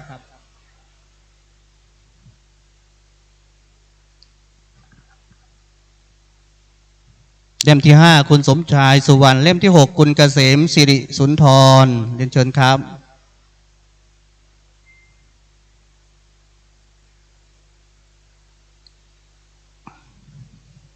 เล่มที่ 7คุณบุญช่วยโพธิยาเรียนเชิญครับเล่มที่ 7คุณบุญช่วยโพธิยาเรียนเชิญครับเล่มที่ 8คุณสมศักดิ์ชัยรังกาเรียนเชิญครับ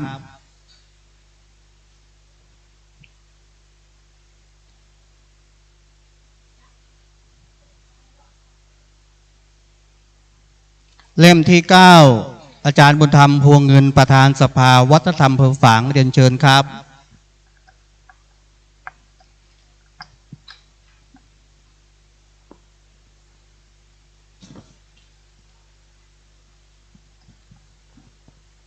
และอีก3ท่านนะครับได้รับเป็นตัวแทนท่านผู้มีเกียรติทุกท่านนะครับจุดเทียนหน้าพระเถรานุเถระที่นั่งปกแผ่จิตเมตตานะครับก็หมายมีท่านพระครู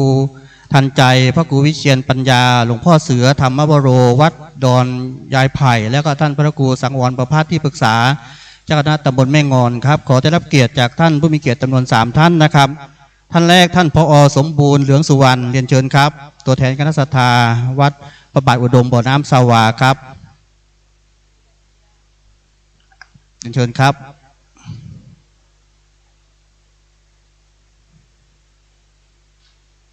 ท่านผอ.สมบูรณ์เหลืองสุวรรณเรียนเชิญครับท่านที่2คุณพรทิพามณีผ่องวัฒนธรรมอำเภอแม่อายเรียนเชิญครับ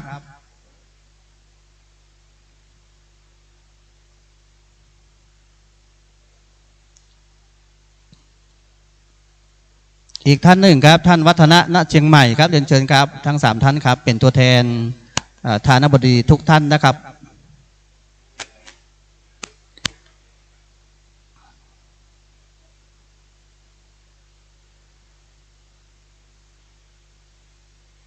กับรอสักครู่ครับรอสักครู่ครับ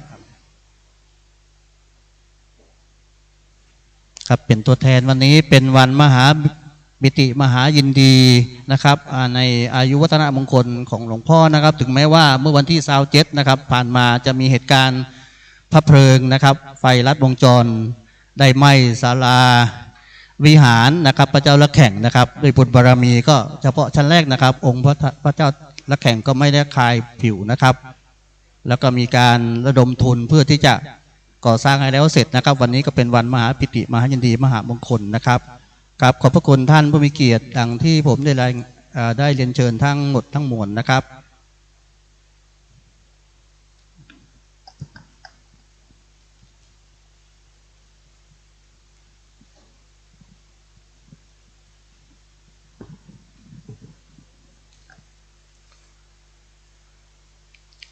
ลำดับต่อไปพ่อจานจะได้อาราธนาพระปริตรประสงค์เมตตาเจริญพระพุทธมนต์สืบชะตาเป็นดับสืบไป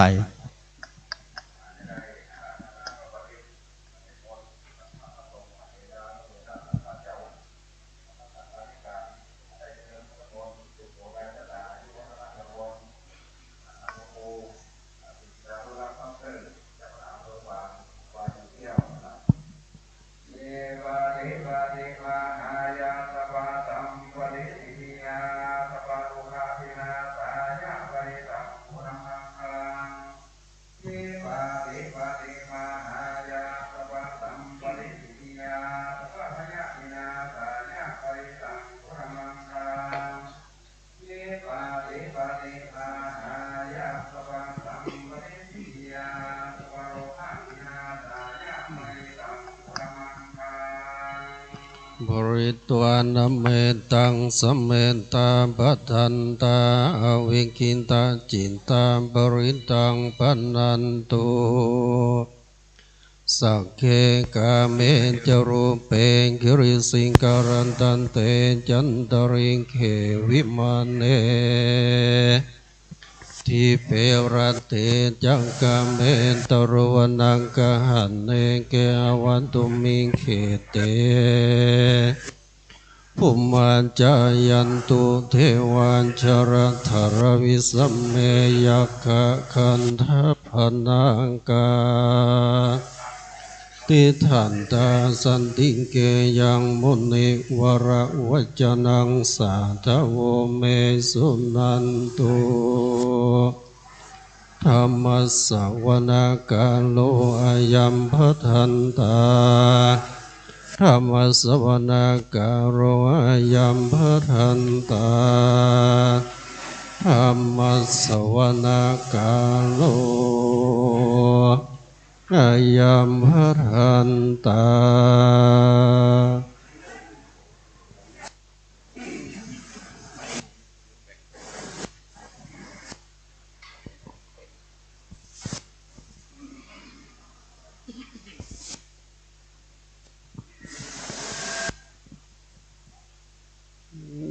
นะโมตัสสะภะคะวะโตอะระหะโตสัมมาสัมพุทธัสสะนะโมตัสสะภะคะวะโตอะระหะโตสัมมานะโมตัสสะภะคะวะโตอะระหะโตสัมมาสัมพุทธัสสะพุทธังสรณังคัจฉามิธัมมังสรณังคัจฉามิสังฆังกัจฉามิตุติยัมปิพุทธังสรณังกัจฉามิตุติยัมปิธัมมังสรณังกัจฉามิตุติยัมปิสังฆังสรณังกัจฉามิตติยัมปิพุทธังกัจฉามิตติยัมปิธัมมังสรณังกัจฉามิตติยัมปิสังฆังกัจฉามิสรณะกัมมานังนะโมเมสัพพะพุทธานังดาวติสาวรลังกโนตนังกาโลมหาวิโลมหายาโสสารนังคาโลโลกายโตติปังคาโลสุตินดาโลคนดัญโยจันนาปะโมกโกมังคาโลปุริสัสสะโพสุมาโน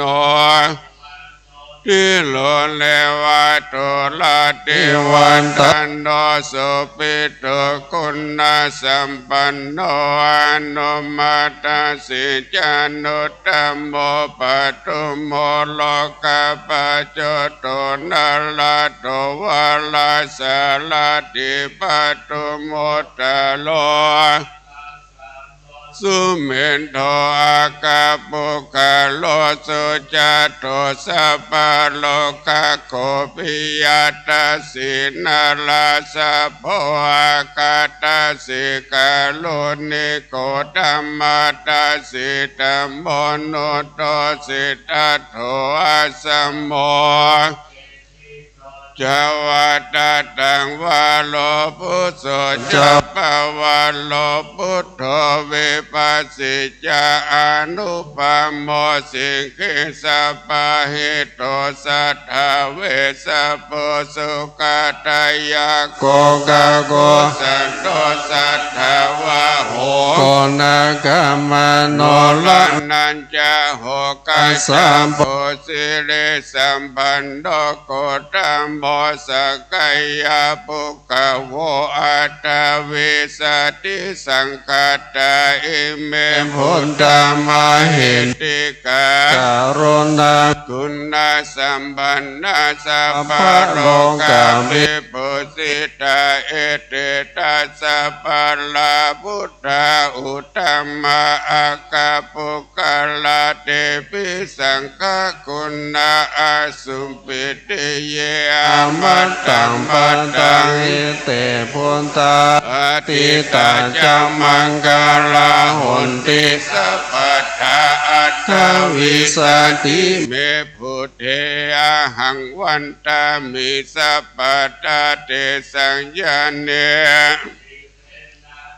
ติเมตตาภาเรนะจะเตปิโนอนุรักขันโตอโรคเยนะจะเกนะจะอ ตาวิสติเมพุทเตโยนะโรสลานังกาโตกัปปะเน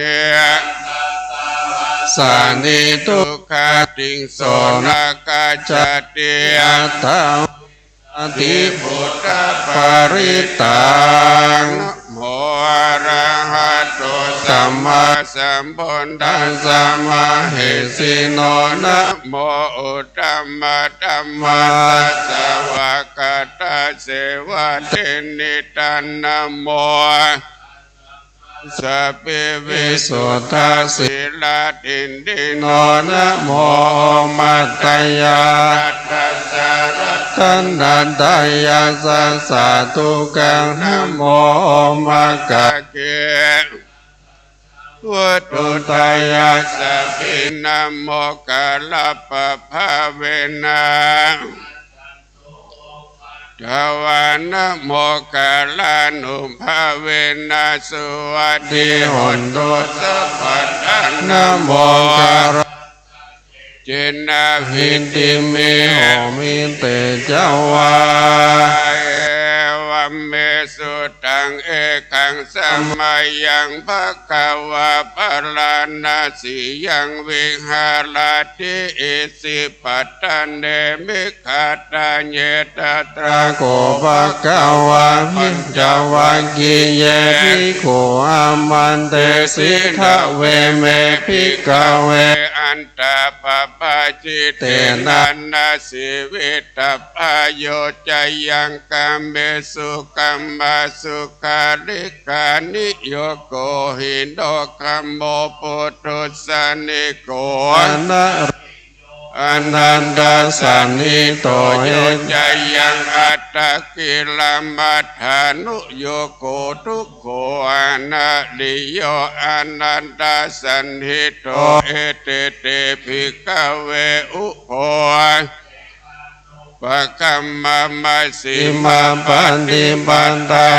ทักขะเตนะอภิสัมพุทธาจักขุกัลลานิยานะกัลลานิอุปัสสัมมายะอภิญญายะสัมโพธายะสังวัตติกัตตมันจะสาภิกขเวมัชฌิมาปฏิปัฏฐาตันตาการเตนะภิสัมโพธาจักขุกัลลานิยานาการณิหุปัสสมายาปิญญายาสัมโพธายานิพพานายาสังวัตติหายะเมวะอริโยอาตังกิโกมัคโคสังติตังสัมมาทิฏฐิสัมมา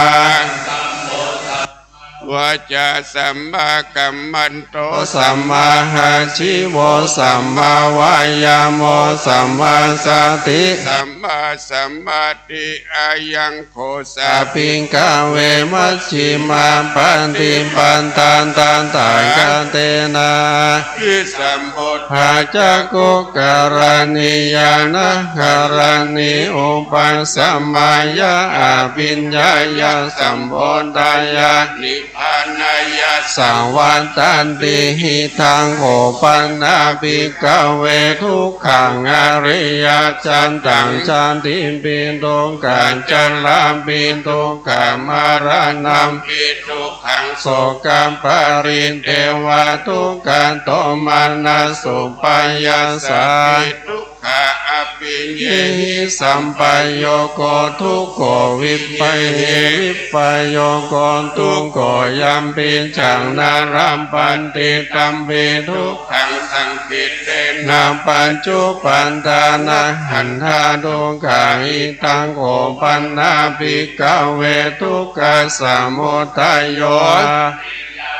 สังยายังตัณหาปนมภาวิกานันติรังคสหการตาตัตระตัตระบินันตินิสัยยะทิทังกามตัณหาภาวะตัณหาวิภาวะตัณหาอินทังโกปันนาภิกขเวทุกขานิโรธโตอริยสัจจังโยตัสสะเยวะตัณหายา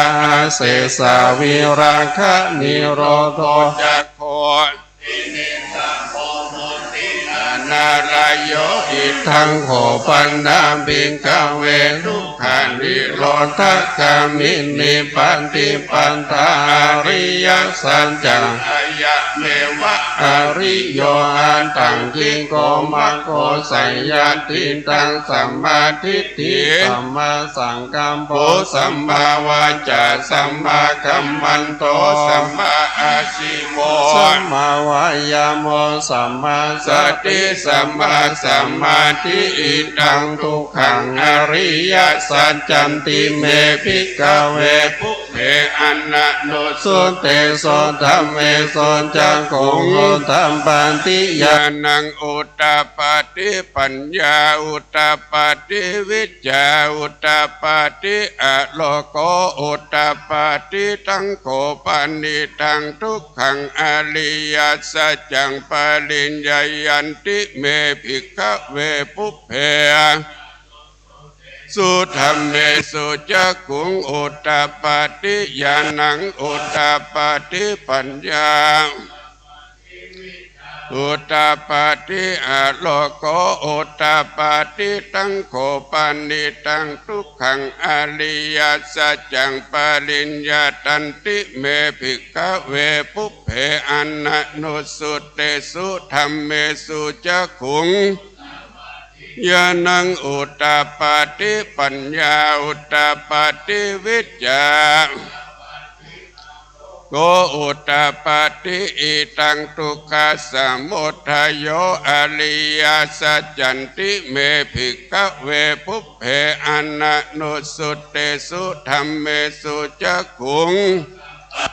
ญาณังอุตตปาติปัญญาอุตตปาติวิจจาอุตตปาติอาโรงโกอุตตปาติตังโกปันนิตังทุกขสมุทัยโยอริยสัจจังปะหาตัพพันติเมภิกขเวบุเพอนันโนสุเตโสตัมเมโสจักขุงอุตตปาติญาณังอุตตปาติปัญญาอุตตปาติวิจจาอุตตปาติ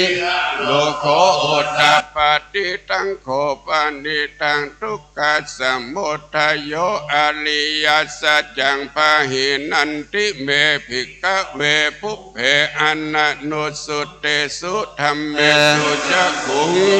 ปาติญาณังอุตตปาติปัญญาอุตตปาติวิจจาอุตตปาติอาโลโกอุตตปาติอิตังทุกขานิโรธอริยสัจจันติเมภิกขเวปุเพอันนะโนสุเตสุธรรมเมสุจักขุงอุตตปาติญาณังอุตตปาติปัญญาอุตตปาติวิจจาอุตตปาติอาโลโกอุตตปาติตังโกปานิตังทุกขนิโรธอริยสัจจังสัสสิกาตัพพันติเมภิกขเว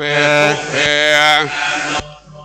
สุตัมเมสุจักขุงอุตตปาติญาณังอุตตปาติปัญญาอุตตปาติวิจจาอุตตปาติอาโลโกอุตตปาติตังโขปานิตังทุกขนิโรธ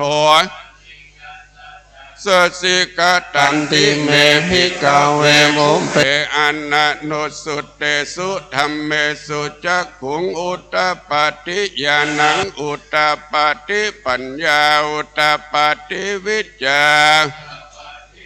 โลโกอุตตปาติอิตังทุกขานิโรธคามินีปฏิปัฏฐาอริยสัจจันติเมภิกขเวบุเพอนันโนสุเตโสตัมเมสุจักขุง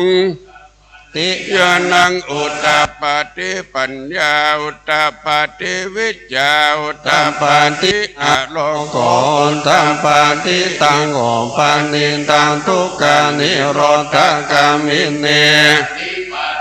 อริยสัจจังภาเวตัมพันติเมภิกขเวบุเพอนันโนสุเตโสตัมเมโสจักขุงอุตตปาติญาณังอุตตปาติปัญญาอุตตปาติวิจจาอุตตปาติอาโลโกอุตตปา ฏิตังโกปานิตังตุกานิโรธามินิปฏิปันตาริยสัจจังภาวิตันติเมภิกขเวอุเพอนัตตุสุเตสุเจกุอุตตปาฏิญาณังคุณตามปาฏิปัญญาคุณตามปาฏิวิจาคุณตามปาฏิอารมณ์คุณตามปาฏิยาวันกี่วันจะเมเมโสจันตุโสอริยสัจเจโสเอวันติปาริวันตังทวันตัสสะการังยตาปุตตัญญานาทัสสะนังนะโสวิสุตตังอาโหสิเนวะตาวาหังปิกเวสัทเทวะเกโลเกสัมมาละเกสัมมาเกสัสสะมันนะพระมณียาปัจจายาสัทเทวามนุสายานุตตรังสัมมาสัมโพธิงาพุทโธปัจจายาสิงยะโตจักโกเมภิกขเวอิเมโสจันโตโสอริยสัจเจโสเอวันติปาริวันตังทวายะถาภูตังญาณทัสสะนังสุวิสุทธังอโหสิอาถาหังภิกขเวสะเทวะเกโลเกสัมมาระเกสัพพมะเกสะมณียปัจจายาสัทเทวมนุสายานุตตรังสัมมาสัมโพธิงาภิสัมปุญโธปัจจัญญาสิญานันจะปันนะเมทัสสนังอุตตปาติวิมุตติอายะมันติมาจตินาติธานิปุณณภาวติอิตัมมโวจะภะคะวะอัตตมนะปัญจวัคคียาภิกขุภะคะวะโตภะสิตังอภินันโตนิมัสสมิงจัปปนายักการนัสสมิงพัญญมาเนอายะสัมมาโตโกนทัญญัสสะวิลาจังวิตะมาลังธรรมมาจากขุงยังกินจิสมุทัยธัมมังสัมพันตังนิโรธธัมมันติภวัตติเตจัมปัคคะวาธัมมาจักเกภุมมาเทวาสัทธมนุสสาเวสุงเอตัมปัคคะวะตา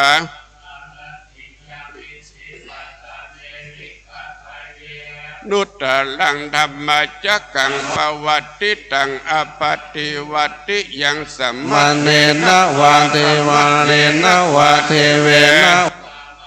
นะวาภามุนาวาเกนะจิวาโรกัสมินเตโพมานังเทวานังสัตตังสุตตจตุมหาราชิกาเทวาสัตตมนุสเวสุจตุมหาราชิกานังสัตตังสุตตะวะติงสาเทวาสัตตมนุสเวสุงตวะติงสานังเทวานังสัตตังสุตตยามาเทวาสัตตมนุสานังเทวานังสัตตังสุตตตุสิตาเทวาสัตตมนุสาเวสุงตุสิตานังเทวานังสัตตังสุตตนิมันนาลติเทวาสัตตาสุนิมันนาลตินังเทวานังสัตตังสุตตปารานิมิตาวัสวัตติเทวาสัตตมนุสาเวสุภารานิมิตาวัสวันตินังเทวานังสัตตังสุตตภัมมกายิกาเทวาสัตตมนุสาเวสุเอตัมภะคะวัตตาภารานะสียังอิสิปัตตเนทัตเยนุตตรันธัมมัญจังกังภวันติตังอัปปันติวันติยังสัมมาเนนะวามตัมวันเนนะวาเทเวนะวา พามุนาวาเกนะจิวาโรกัสสเมนติติหะเตนะกันเนนะเตนะโมโหเตนะยาวะความมาโลกัสสตวะภูคันจิอายัญจะทัสสะสาสีทาวาทานตุสังกัมเบสัมปะกัมเบสัมปะเวทิอัปปมันโนจะโอลาโลโควาโสปังเกอติกัมเมวะเทวานังเทวานุภาวังอันตะโกภะคะวะอุตตานังอุตตาเนสิอัญญาสิวัตตาโภโกตัญโยอัญญาสิโภโกตัญโยอิติหิตังอายัสสะมันโตโกตัญญัสสายะตัญโยเทวะนามังอาโหสิติธรรมจักกะปวัตตนะสุตังนิติตังอเสวนาจะภารันังปันติตานัญญาเสวนาปุจจาจะปุจจานิยานาตัมมังกาลามุตตัมมังปฏิโรมปเตสวาสจักขุเปจักกัตตาปุญญาตาอัตตาสัมมาปันนิติจะเอตัมมังกาลามุตตัมมังปะหุสัญจัญญาสิปัญญาวินัยโยจักสุเอสุภาษิตาจยาวาจาเอตัมมังการามุตตัมมังมาตาปิโตปัตตานัมพุทธันตารัสสังฆโหอนาโกลากัมมันตาเอตัมมังการามุตตัมมังตานันจะตัมมังจาริยาจยาตากานันจะสังฆโหอนาวจานิกัมมานิเอตัมมังการามุตตัมมังอารติวิราติปัมปัมปัญญปัญญาสัญญาโมอะปัมมัตโตจะตัมเมสุเอตัมมังการามุตตัมมังกาละโวจันนิวัตโตจังสันเจกตัญยุตากาเลนะธรรมสาวนังเอตัมมังการามุตตัมมังกาลิจักโสวันจักสันตาสัมมานานัญจาสันนังกาเลนะธรรมสกัจจะเอตัมมังการามุตตัมมังตะโปจะพระมจาริยัญจาริยสัญจานาดังสันนานิปานาสสิกิริยาจะเอตัมมังการามุตตัมมังปะหุสาโลกาตัมเมหิจิตตังติอาสุกังเวราจังเขมังเอตัมมังการามุตตัมมังเอตติสันเดกัตตานัสสะปัตตัมมะปะราสินตาสัมปันนาสนติงขจันติตันเตสัมมังมุตตัมมันติมหามังการาสุตตังยังกินชีวิตตังอิตังวาหุรังวาสักเกสุวายารัตนัมปานิตังนันโนสมังติตันตังกันเตนะอิตัมเบพุตเตนะตันนังเตนะสัจเจนะโสวันติหนตุขยังวิรังคังอัมมะตังปานิตังยะรันสังกัสสะกยมุนิสมัยโดนะเตนะธัมเมนะสัมมันติกินเจตัมวิตัมเมตันนัมปานิตังเอเตนะสัจเจนะสุวัตเตหนตุยัมพุทธะเสนโตปริวันนะเยสุจิงสมาธิมานันตาริกัญญามหุสัมมาทินาเตนะสัมโมนาวิสัตติอิตัมปิธัมเมลัตตนาเตนะสัจเจนะโสวัตเตหนโตเยปุคคลาทัสสะทังปัสสัทธาจัตตาเดตานิยุคานิหุนติเตตักขินายาสุกัตตันตสาวังกาเอเตสุตินานิมหัมปัลลานิตัมวิลตันนังปานิตังเอเตนะสัจเจนะสุวัตเตหนโตเยสุปายุตตามัสสะตระเหนานิกัมหิโนโกตมัสสะสนัมหิเตปฏิปัตตาอัมมะตังวิกัยหะลัตตามุตตานิปุติปุจามันนายตัมมิสังเกลัตตนาปานิตังเอเตนะสัจเจนะสุวัตเตหนโตกินังปุรานัง ณวันนันติสัมภวังวิรัตจินตายติเกภวันสามิงเตกินาปิญจาวิโรนิสันธานิปันติติลายะทายัมปันติโพหิตัมปิสังเกลัตนาเอเตนะสะเจนะสุวัตเตหนตุเมตตัญจะสัพพะอัมปาริมานาอุนตังอาโตจัตติริยัญจา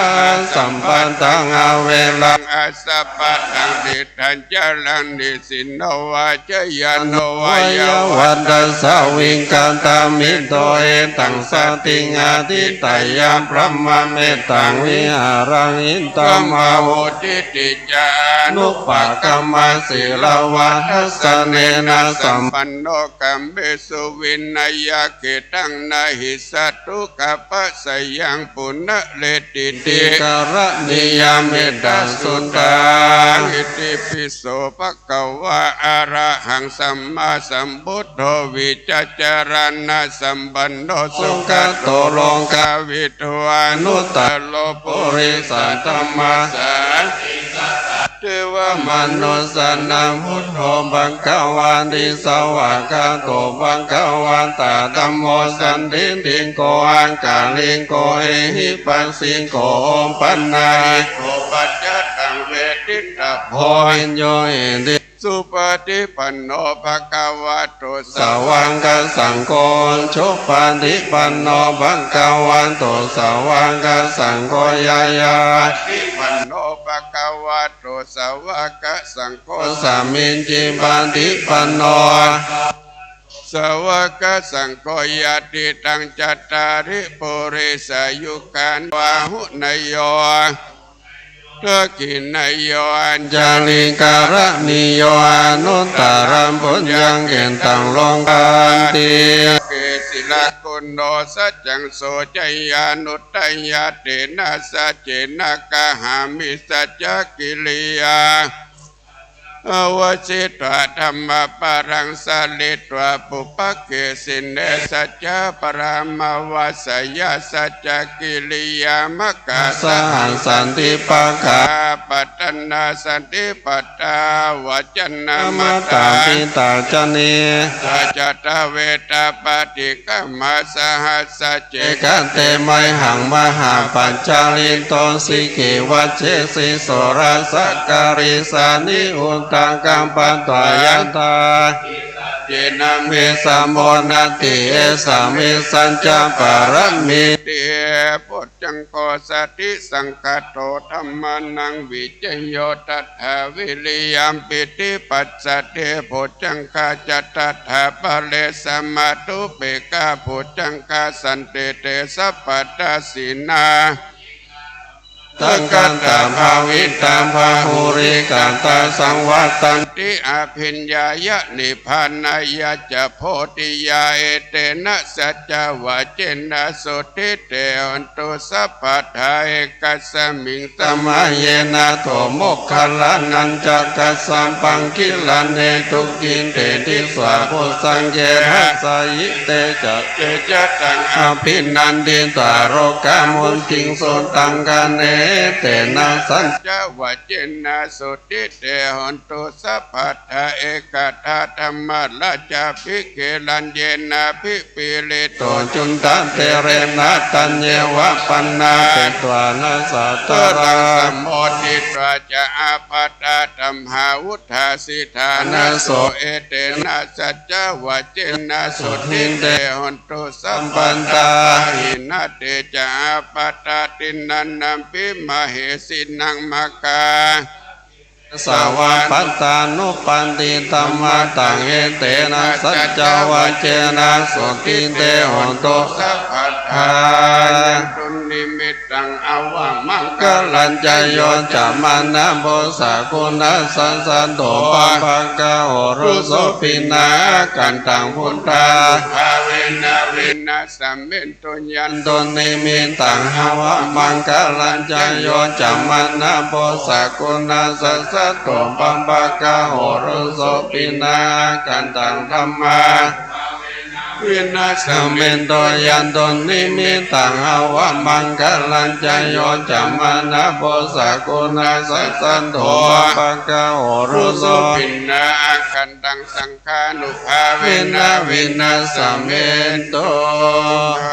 หุงสัสสัมมาพิ พิ เน นิ เม มิ ต ตาสาวนตันตังคลิเมการังโอนทิตังโกลัญจเสนามารังทนาติตัมมาวินตินา สิตวามุนินโต ตันเตจะสาภวันตุเตจยะมังกาลานิมาลาติเลกะมาปิโยสิตังสัมปาราติงโกรัมปันนาว ะกัมมะกัมมะ ทันไดยะกังกันติโสตันดาวิหินาจิตตวามุนินโตตันเตจะสาภวันตุ เตจยามัง กาลานินาลากิริงกัญชวรังอาติอัตตะปุตังตวะกิจักกรรมสานิวา ตารุณะตัมเมตัม ผู้เสกาวิตินาตวาหุนินโตตั ตั น น เต เต จะ จะ สา สาภวัตตุเตจยามัง กาลานิโอกินตังกันกรรมติอันตาสุนตารุนันตังทวันติโยชนะปันตังกุริมาระวันตังอินเด สังกัตตมโนสิตวา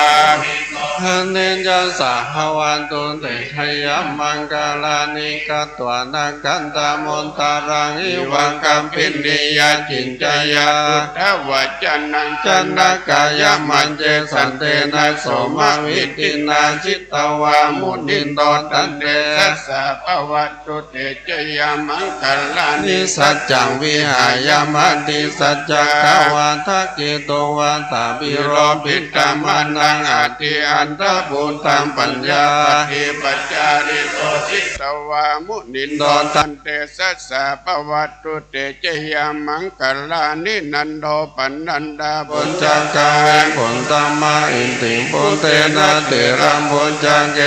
ธัมมาปยันโตเอโตปาเตสะวิตินนาสิตวา มุ มุ นิ นิ น น โต โต ตันเตจัสสะภวันตุเตจยา มังคัลลานิสุขาติติ พุญจังเกนะสุทันตาหันตังปัมมาสุนติจุนติมินติปังกาปิตานัญญานากันเตนาวิ ตินาสิตวามุนินโตตันเตสัสสะภวัตตุเตจยามั มั ง งกลานิตาปิปุณตัจจยามังกลาอันตะกันตายโยวัจจโนตินนะตินเนสารันเตมันตันเต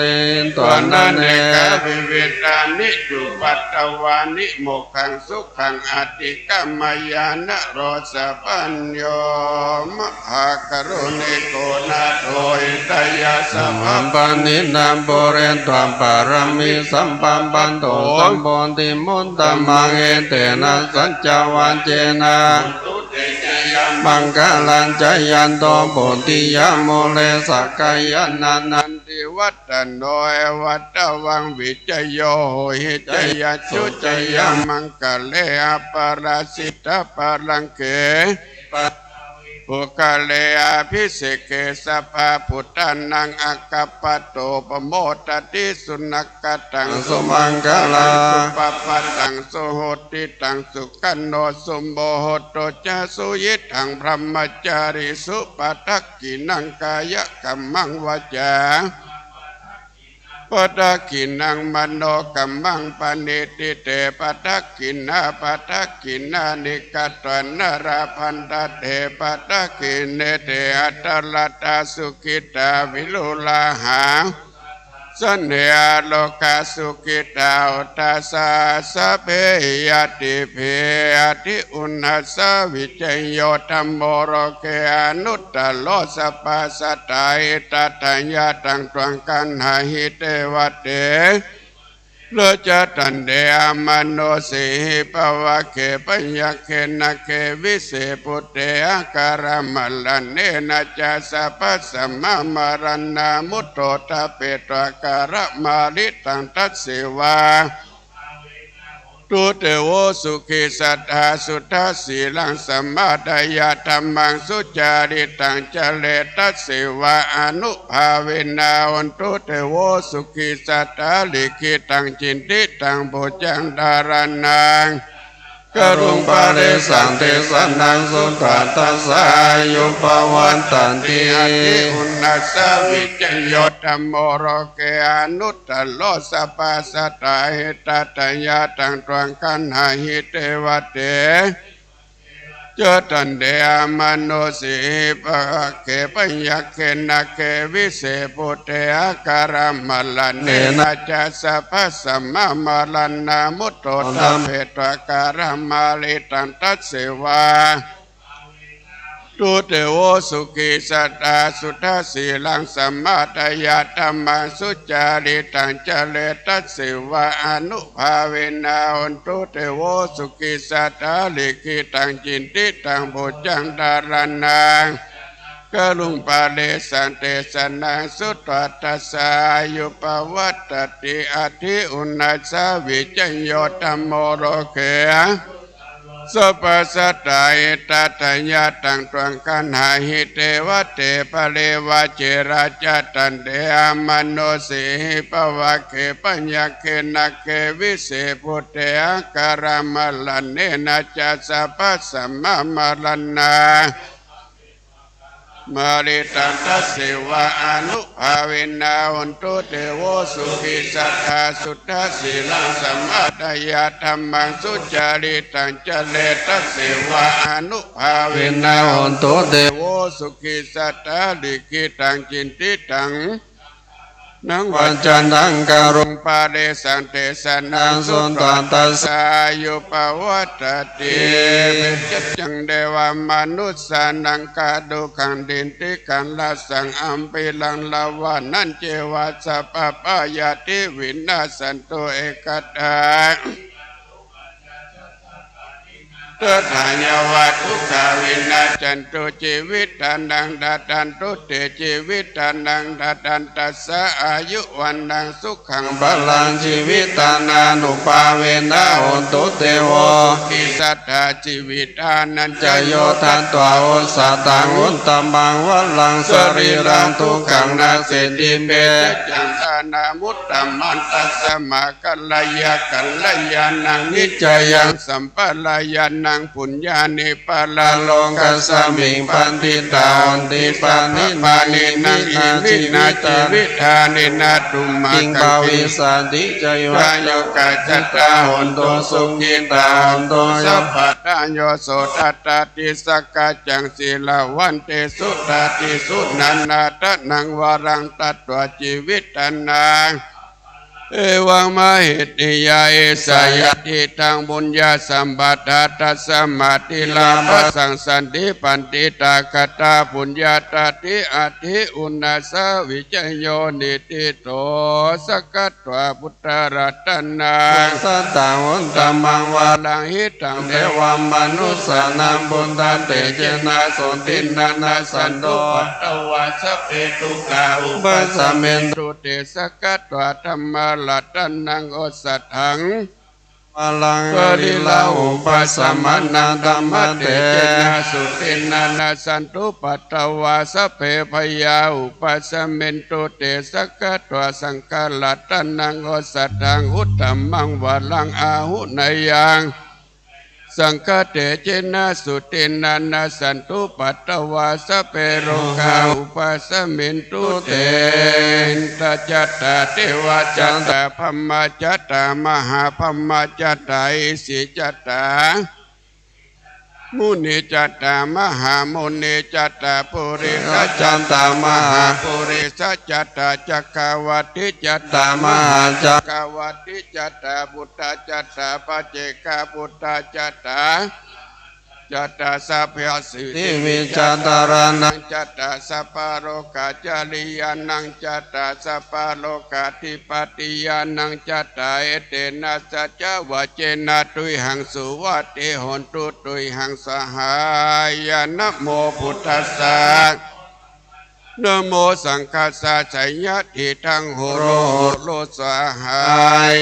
จัตตาเทวจัตตาพมจัตตามหาพมจัตตาอิสิจัตตามหาอิสิจัตตามุนีจัตตามหามุนีจัตตาปุริสจัตตามหาปุริสจัตตาจักรวันติจัตตามหาจักรวันติจัตตาพุทธจัตตาปัจเจกพุทธจัตตาอรหันตจัตตาสัพพสิทธิวิจัตตารานังจัตตาจริยานังจัตตาสัพพโรกาติปัตติยานังจัตตาเอเตนะสัจจวะเจนะตุหังสุวัติอุตสหายนะโมพุทธัสสะนะโมธัมมัสสะนะโมสังฆัสสะสัญญทิทังโหโลโหโลสหายตะจัตตาเทวจัตตาพมจัตตาอิสิจัตตามหาอิสิจัตตามุนีจัตตามหามุนีจัตตาปุริสจัตตามหาปุริสจัตตาจักรวัติจัตตามหาจักรวัติจัตตาพุทธจัตตาปัจเจกพุทธจัตตาสัพพสิทธิวิจัตตารานังจัตตาสัพพโรกาจริยานังจัตตาสัพพโรกาธิปัตติยานังจัตตาเอเตนะสัจจวะเจนะยึงตุตุหังสหายนะโมพุทธัสสะนะโมนะโมสังฆัสสะชัยยะทิทังโหโลโหโลสหายนัตติเมสรานังอัญญังพุทโธเมสรานังวาลาเอเตนะสัจจวะเจนะหุนตุเตจยามังคลังนัตติเมนะโมเมสรานังวาลาเอเตนะสัจจวะเจนะหุนตุเตจยามังคลังนัตติเมสรานังอัญญังสังโฆเมสรานังวาลาเอเตนะสัจจวะเจนะตุเตจยมังคลังยังกิจิลัตตานังโลเกวิสติวิวิทังพุทโธลัตตานังพุทธัสสะมานาติตัสสะมาสนติภวันตุเตยังกิจิลัตตานังโลเกวิสติวิวิทังพุทโธลัตตานังมัสสะมานาติตัสสะมาสนติภวันตุเตยังกิจิลัตตานังโลเกวิสติวิวิทังพุทโธลัตตานังมัสสะมานาติตัสสะมาสนติภวันตุเตภวัตุสัพพมังคลังลักขันตุสัพพันเทวันตาสัมภะพุทธานุภาเวนัสตาสุติภวันตุเตภวัตุสัพพมังคลังลักขันตุสัพพเทวตาภาเวนัสตาสุติภวันตุเตภวัตุสัพพมังคลังลักขันตุสัพพเทวตาสัพพสังฆาสตาสุติภวันตุเตทุกขปัตตาจนิทุกขาพยาปัตตาจนิพยาโสกัมปัตตาจนิโสกันตุสัพเพมิปานิโนเอตวัตตาจามเมสัมปัตตังปุญญาสัมปันตังสัพเพเทวามตันโตสัพพสัมปันติสิทธิยาทานังทัตันตุสัตถายาสิลังลักขันตุสัพพัทธาภวันนาภิลาตาตุกัจจันตุเทวตากัตตาสัพเพพุทธาปรัมปันตาปัญเจกานันจยังปรังอรหันตานันจเตสินารักขังปันดามิสัพพโสสุโขพุทธานังอุปโตสุขัสสะธรรมเทศนาสุขสังกัจจสัมมาคิสัมมากันังตะโพเสโตจันเนตัสสะมิยังโกตัมปานุเสติวันตัมปันติอาทิจอรันติมาปันติจันติมาสันนันโดกติโยตปาติจายเยอัตตสัมภามโหระตังบุตโตตปาติเตสะสาทิปรมังทานังวิสัสสะปรมายาตินิพพานังปรมังสุขัง สาธุสาธุสาธุต่อไปจะได้สุมาขอกินขอตาลนะครับตามแบบโบราณเมืองเหนือนะครับสาธุอาหังวันทามิสัมปะยังเครื่องขวตานสาปะดิวานลายหลากพร้อมทุกภาคนานา บานี้มาเมสมณะสัทธาพระโคสุจิตานุรักษ์ด็อกเตอร์เจ้าคณะอำเภอฝางเป็นประธานพร้อมโดยอันติวาสิกโยมเจ้าจุตนจุองค์หนแห่งห้องปลายนอกหมายมีคณะศรัทธาตั้งหลายก็ได้ปากันสนองคงควายตุกแต่งสปะแห่งตานาอันหามาโดยเจ้าประกอบด้วยเจตนายามเมื่อดาแต่งห่างคืดล่ำสร้างของกินของตาลหลอนบ่ตันได้ยุดในหย่อนหลอนว่าได้กินก่อนแล้วตาลโลนนาบ่ได้ปองพุ่นเป็นส่วนมือได้ด่วนยุบเอายามเมื่อมัวเมาแหนบหอบ่ตันได้พอขัดสีหลังเตื้อได้ด่าได้ตีเด็กอ่อนเขาจังอืดอ่อนกวนกินหูได้ยินออกปากเป็นกำร้ายหากรุนแรงดังเตื้อได้จาแข็งขนาบด้วยกำหยาบจ้าปาโลมีโมโหคิวโคสทาผู้ฆ่าตั้งลายก็รู้ว่าเป็นโทษและเวรกรรมบ่ได้คบยำเดือดด่าออกปากว่างนงานดังเตื้อลูกหลานมาไกลนะครับไล่แหละจำนีก็กลัวเป็นว่าจีกำปากลังเตื้อกระทำโดยฟาวฟังได้นอนยืนนั่งคำกายเหือไข่น้ำลายตกใส่ตั้งเส้นผมน้อยใหญ่ตกหล่นใส่ของกินของนาล้างเตื้อล้างถ้วยล้างจานบ่พอสะอาดหมดใส่หลงลืมไปด้วยความพังพลาดด้วยความประมาทลาซาก็กลัวเป็นพญาโทษใหญ่จึงตกแต่งใดนำมาสัตสมณะศรัทธาผู้ฆ่าตั้งหลายก็ขอสู่มายังสปริวาราลาเยื่องอันเป็นเครื่องของกินของตาลขอวิเศษนาตานเจ้าผายโพดให้พ้นจากโทษโทสานั้นจุงจังมีกาญาตัวเลวาจีตัวเลมโนตัวเลสันจิจะปมาเตนาวาสันจิจะปมาเตนาวากาญากัมเมนาวาวาจีกัมเมนาวามโนกัมเมนาวาติตาโตสังปจุปนาโตสังโยปุถังธรรมังสังขังสัพพวัตุตานังสัพพังโตสังกัมมันตุโนสุลนันตุพนโตเทวราชานาคาอินตาเจ้าพมายามโลกาปทารณีเจ้ากุตาสิลิมาพิธานาวาสารคมาตาติเป็นตาบุพังกาลเทวาโมตันตุวรัตนาเศเถตัสมาตุมเหหิอนุโมทมานาสุนันตุพนโถฟังลาฟูงเทพตาวันอยู่ด่านดาวเขตดงเลอันอยู่ในนาทีและแม่น้ำทุกแผ่นธรรมชุสลาสาลีทั้งทนยากิเลปปาเตตั้งนาเคคุโลเถหาสุเลมากมวลเมตั้งกลุ่มพันการทาพายักตังอารังมาเหสีไตลาเวจีที่ลาดเต้าลาดองค์อินมนุษย์สโลกเมืองดินนมาลินจันฟ้าตัวนาตัวตังกลมโซลาซาแผ่ถึงพรมมา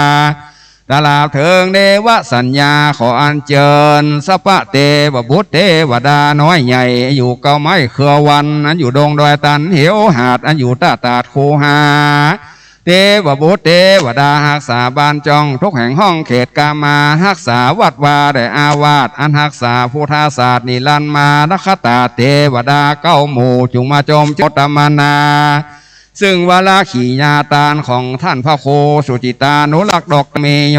สนิสิโนวระโหทิญาโมเลมลังสาเสนังมหันติงวิจัยโยสัมโพธิมากันจริงว่าอนันตัญญาระโนโยโรกุตโมตังพนามามิผู้ทังตังพนามามิธรรมังตังปนามามิสังขังสาธุโอกาสะพันเตคาแด่พระทิตไลรัตนาพันแผ่วพระแก้วเจ้าดังสามพการบัดนี้พระก็ได้หนีปานไปแล้วยังเหลือแต่สาลูกแก้วและคำสอนศรัทธาผู้ฆ่าตั้งลายก็มายอพนมก่อนน้อมเนตั้งเก้าเกศจุลีสาน10 นิ้วเป็นดอกบัวบานตั้งเก้ามาไว้พระเจ้ากาบวันตาพระก็มาตั้งศาสนาไว้เฮือเลียงรอดเฮือเสียงจอด5 ปันพระวสาลำดามาถึงการปณิสัยเป็นพุทธศักราช2566เป็นเดือน7เหนือออก3 ค่ำค่ำว่าได้วันศุกร์เป็นวันทำบุญสื่อโพราชตาอายุวัฒนามงคลพระครูสุจิตาเดเลก็จริงได้ปากันสนองคงควาตกแต่งแปลงพร้อมน้อมนำมามีดังบุพาราชาดวงดอกเขาตอกดอกไม้และลำเตียนไม้กำจ่อตุงปูปลาหอยเหนียวเหนียงสปัญญังเครื่องปูจา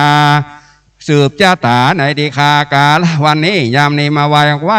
กองสองนาพติตะไลรัตนาผันแผ่วพระเกี้ยวเจ้าดังสามพการพร้อมตังเครื่องไตรยตานมวลผุ่งนี้เพื่อจักถวายเป็นตาลถึงเติงยังพระพุทธเจ้าพระธรรมเจ้าพระสงฆ์เจ้าจุโตนจุองค์ขอจุงปวงเมตตาอวยนาปฏิการับเอายังเครื่องสืบจาตาของศรัทธาของสมณะศรัทธาและมูลศรัทธาผูกขาตังลายและเครื่องไตรยตานมวลผุ่งนี้ได้กับกายเป็นยาร่างกายนำพาเสดคือบางเกิดกับกายเป็นอุปกรรมโมปกตูปนิสัยเป็นพัจจัยตั้งสี่กัมโจโนนยังสมณะศรัทธาพระโคสุจิตาโนรักด็อกเตอร์เจ้าคณะอำเภอฝางได้อยู่ที่คาอายุมั่นยืนยาวอยู่ก็มีใจไปก็ขอมีโชคมีลาภอยู่เย็นเป็นสุขบานวันใจสลีจำเริญสุขสปตุกใดเป็นข้อเป็นนามพญาติพญามจงเฮหนีไก่โภกาใดเป็นอายุปีอายุเดือนอายุวันอายุยามจงนำมาสู่ท่านพระโคสุจิตาโนรักด็อกเตอร์ให้ได้อยู่ตีคายุมั่นยืนยาวได้อยู่กินอยู่ตานกัมโจปูจายังโจตกะวราโพธาศาสนาเสียงจีลาการนานนักนั้นจุงจังเมบุญญาหลวเสียนินาเมลาเลือแหล่สถาผูกขาตั้งลายสะผายแผ่ล่อถึงแก่ยังสัพพสัตตากนาอันน้อยอันใหญ่ตั้งสัตว์อยู่ในน้ำเดือสัตว์ไตเนื้อเด่นตั้งสัตว์สองตีนและสัตว์สี่ตีนสัตว์ห้าตีนบ่มีและอินทรีย์ตามจาดสัตว์ตัวอยู่อากาศกลางหาวสัตว์ตัวยาวตัวสันปากะโตร้อนวัสมณะศรัทธาและมูลศรัทธาผูกขาตั้งลาได้ฆ่าข้ามขวัญเควได้พวกหมัดตุบตีอินทรีย์เจ้าควายก้าชีวิตเจ้าขาดตัวตายด้วยเตจะบุญกุศลสมณะศรัทธาและมูลศรัทธาผูกขาตั้งลาจักได้หยาดน้ำทมทองถวายเขาเจ้าตั้งลามวลหมู่เนื้อใหญ่กู้ตัวตนขอให้ได้สวยกุศลพ้นโทษบุญยังนี้โผดขุนนาจงเนมาเกิดเป็นเทวบุตรเทวดามาขี้กรรมและคายเวรเพื่อรูปเปลี่ยนแล้วมาดังพระตนแก้วเทศนาวัสเปสตาสุขิตาหุนทุสเปสตาอเวลาหุนทุสเปสตาเปียพญาปจาหุนทุสเปสตาอนิคาหุนทุสุขีอัตานังปริหารันโตนะจุงจังเมพุทธาปูจามหาเตจาธรรมาปูจามหาปัญญาสังฆปูจามหาลาภาปูจาลาเหปูจาญาโตนิกุเตกุโตปุญญสังฆาตุงอิตะมาปีเนเกจิอิมินาอาเกมาโตภาลาจตานังสัจจะปูจาสุมากลวะตานังนิปนะปัจจโยอาจะโยโนอาจะกัมมายถาปะเลยะถามุลเหยะถากุสเลเยมายังปุถะธรรมะสังฆติสุติลตาเนสุลทีวาละโหวากาเยนาวาปมาตังวากาสิมาทิสวาปฏิกโรมาเตสังโนพุทโธโนธรรมโมโนสังโฆโนพุทโธกะละโวธรรมโมกะละโวสังโฆกะละโวนะโมวิสุตังติปะเวกานาทังสวาคตังวิมาลังทักขินาทังสะปังโตสังกมันโตโนต่อไป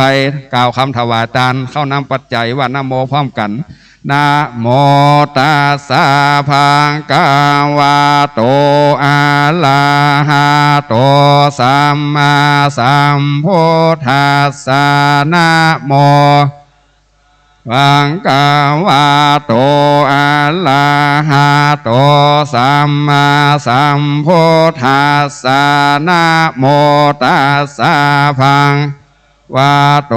อะระหะโตสัมมาสัมพุทธัสสะอิมานิมะยังพันเตภัตตานิสัปปะริวาลานิภิกขุสังคัสสะโอโนชยามะสาธุโนพันเตภิกขุสังโฆอิมานิภัตตานิสัปปะริวารานิปาติกันหาตุอัมหากังหิคารตังหิตายะสุขายะพันเตข้าแด่พระสงฆ์ผู้เจริญข้าพระเจ้าทั้งหลายหมายมีสมณะศรัทธา พระครูสุจิตานุรักษ์ด็อกเตอร์เจ้าคณะอำเภอฝางเป็นประธานพร้อมโดยอันเตวาสิกโยมเจ้าทุกตนทุกองค์โหนแห่งห้องปลายนอกหมายมีคณะศรัทธาอนุโมทนาข้าพระเจ้าทั้งหลายขอน้อมถวายภัตตาหารพร้อมกับของอันเป็นบริวารทั้งหลายเหล่านี้แด่พระภิกษุสงฆ์ขอพระภิกษุสงฆ์จงรับเอาภัตตาหารพร้อมกับของอันเป็นบริวารทั้งหลายเหล่านี้ของข้าพเจ้าทั้งหลายเพื่อประโยชน์และความสุขความเจริญจงมีแด่ข้าพเจ้าทั้งหลายตลอดกาลนานเทินสาธุ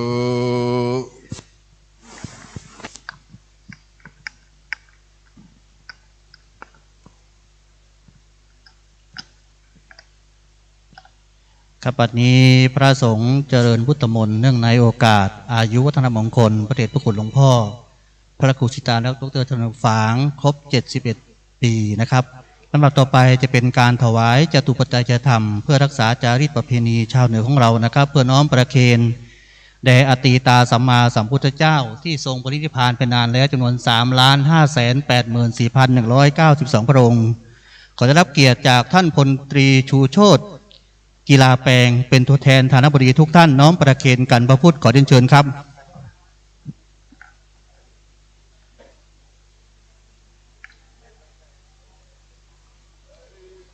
ตรงนี้ครับท่านครับ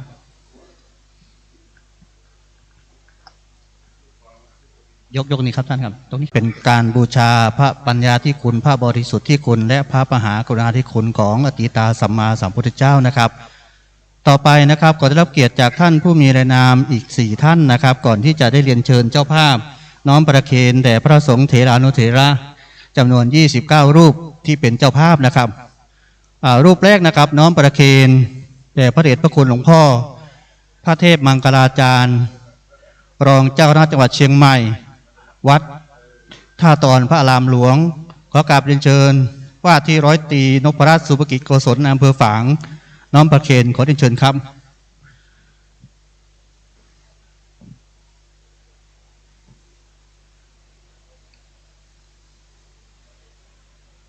โอ้ยครับ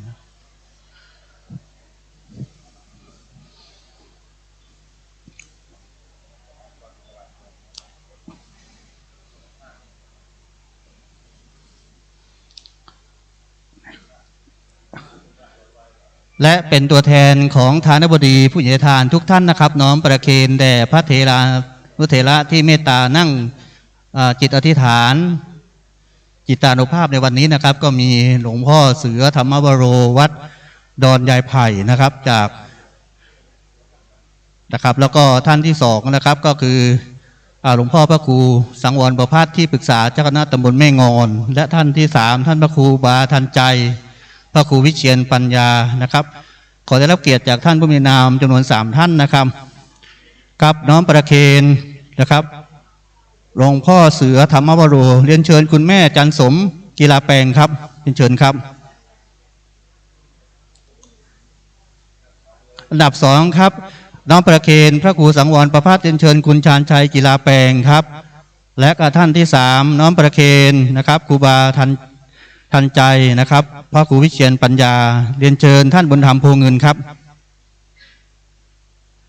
องค์สุดท้ายก็ท่านบุญธรรมฝั่งนู้นเลยครับทั้งนี้แหละครับแม่ครับยืนก็ได้ครับไม่เป็นไรครับ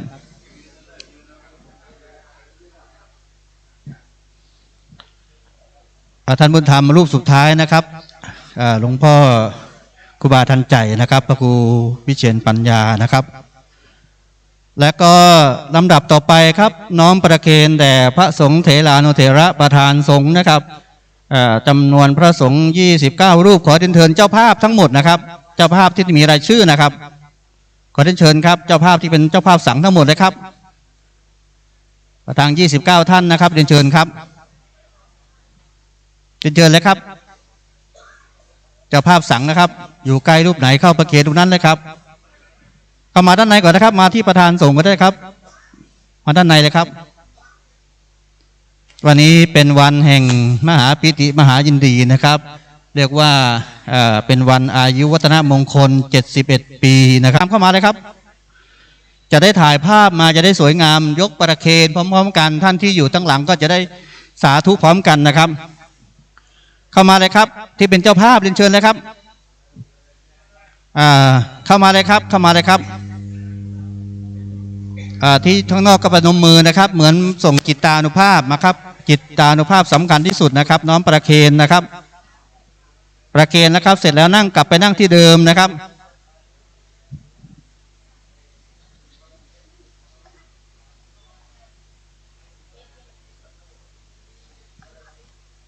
กับเจ้าภาพทั้งหมดนะครับแถวหลังยังนะครับอีก2แถวยังไม่มีเจ้าภาพนะครับเจ้าภาพที่เรียนชื่อเรียนเชิญนะครับเข้าด้านหลังนะครับน้อมประเคนแด่พระเถรานุเถระที่เจริญพุทธมนต์เนื่องในโอกาสอายุวัฒนมงคลในวันนี้นะครับ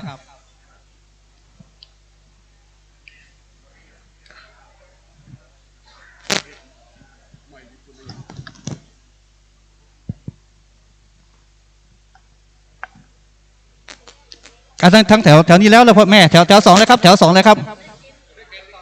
เคนเลยครับเคนเลยครับเคนเลยประเคนเลยครับแถว2แถว3เรียนเชิญเลยครับเจ้าภาพเข้ามาเลยครับยกขึ้นครับยกถ้ายกเท่าที่ยกได้ครับครับสาธุสาธุสาธุกับแถวหลังครับอีกแถวหลังครับหลังจากประเคนเสร็จแล้วก้าวจัดนมัสการพระเดชพระคุณหลวงพ่อพระเทพมังคลาจารย์นะครับซึ่งเมตตาอย่างสูงยิ่งมาในวันนี้นะครับเป็นพระมหาเถระผู้ใหญ่นะครับ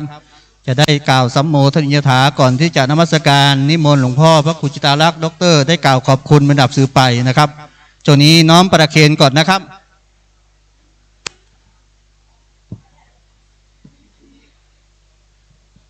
เสร็จแล้วกลับไปนั่งที่เดิมนะครับ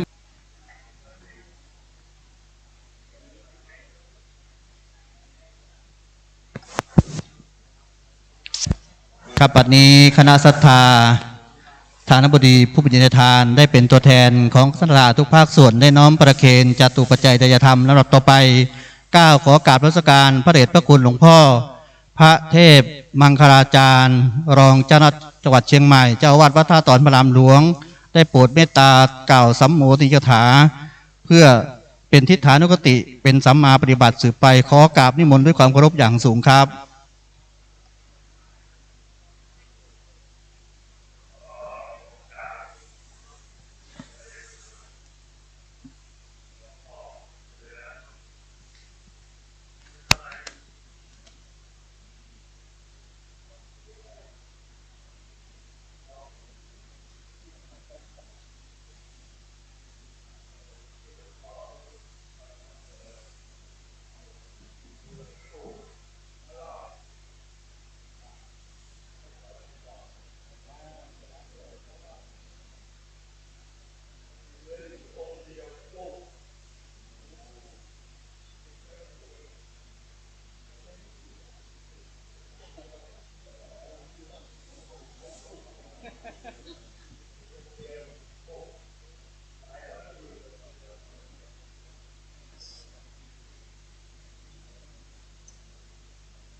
สาธุก้าวในนามศิษยาทิตขอกราบขอบพระคุณพระเดชพระคุณหลวงพ่อด้วยความเคารพอย่างสูงครับก่อนที่พระสงฆ์อนุโมทนาพิธีนะครับก็กราบนิมนต์นะครับหลวงพ่อพระครูสิตาและดร.เจ้าอำเภอฝางนะครับได้กล่าวขอบพระคุณพระสงฆ์และก็เจริญพรศรัทธาญาติโยมระดับสืบไปขอกราบนิมนต์ด้วยความเคารพครับ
ต่อไปรับอนุโมทนาเด้อยะถาวาริวะหาปุราปาริปุเรนติสากลังเอวะเมวะอิโตตินังเปตานังอุปกัมปติ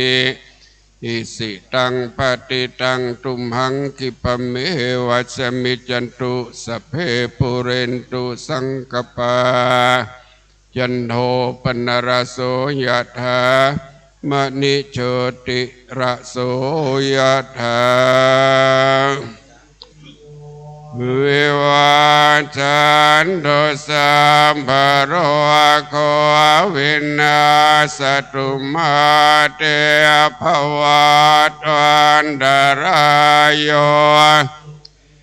ทิคายุโกภวะอภิวาทนาสิริสนิจังวุฒาปัจจายโนโลธรรมวัฏันติอายุวันโนสุขังภาลังอายุวัฏโกตันนวัฏโกสิริวัฏโกยสวัฏโกภรวัฏวันนวัฏโกสุขวัฏโกโหตุสัพพทาทุกขโรคปยาโสกาจันตุจุปัตตวะอเนกาอันตรายาภิวินาชันตุจเตสัสสะจยสิทธิตันนังโสทิภกยังสุขังพลังสิริอายุจวันโนจะโพกังโวทิจยสวาสัจอายุจะเจวสิทธิภวันตุเตภวตุสัพพมังเทวตาสัพพพุทธานุภาเวนัสตาโสทิภวันตุเตภวตุสัพพมังราคันตุสัพพเทวตาสัพพธรรมานุภาเวนัสตาภวันตุเตภวตุสัพพมังคารังราคันตุสัพพเทสัพพสังฆานุภาเวรัสตาโสทิภวะนิพพานาปัญจโยหนตัวโนเนจังเอตังลากัมมังนิพพานาปัญจโยหนตัวโนเนจังเอตังวานากรรมังเนพานาปัญจโยหนตัวโนเนจังอันคามิตังทุกขังวันคามิปานังสาเทปานังเทปานังปาระมังสุขังปันเตสัพพังอาปาลาตังกามาทาเมปันเตมยากาตังปุญญังสามินาโมทิตาปังสามินากาตังปุญญังไมหังตาตาปังสาธุสาธุอนุโมทามิธรรมวัฏันติอายุวันโนสุขังพลังสาธุอันทธานิมายังพันเตอาปุจฉามาพาหุกิจจามายังพ พาหุการานิยาสัทธานิทุมเหกาลังมัญญาธาสาธุพันเต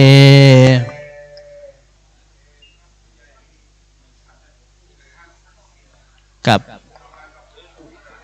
บตอนนี้ได้เวลาฉันพระทหารเพลนะครับเนื่องจากเวลาอีกประมาณเกือบชั่วโมงนะครับเนาะครับก็ขอนิมนต์พระเถระผู้ใหญ่นะครับที่กุฏิหลวงพ่อนะครับประมาณ6รูปนะครับที่เหลือก็ที่ศาลาพระเจ้าลักแข่งนะครับชั้นล่างนะครับยังใช้การได้นะครับเนาะวันนี้9ในนามศิษยานุศิษย์ของหลวงพ่อพระครูชิตานุรักษ์ดร.ดมฝางขอกราบขอบพระคุณพระเดชพระคุณหลวงพ่อพระเทพมังคลาจารย์ที่ปรึกษาเจ้าคณะจังหวัดเชียงใหม่เจ้าวาดวัดท่าตอนพระรามหลวงด้วยความเคารพอย่างสูงยิ่งที่หลวงพ่อเมตตานะครับทางฝ่ายคฤหัสถ์นั้นก็กราบขอบพระคุณท่านนายอำเภอฝางท่านว่าที่100 ตรี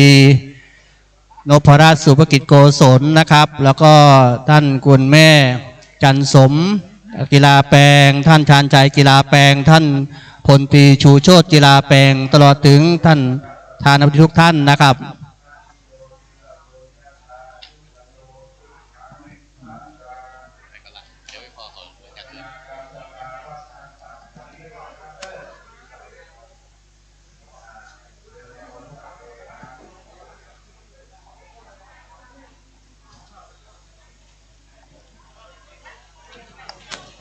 คณะศรัทธาพี่น้องนะครับยังมีกิจกรรมนะครับที่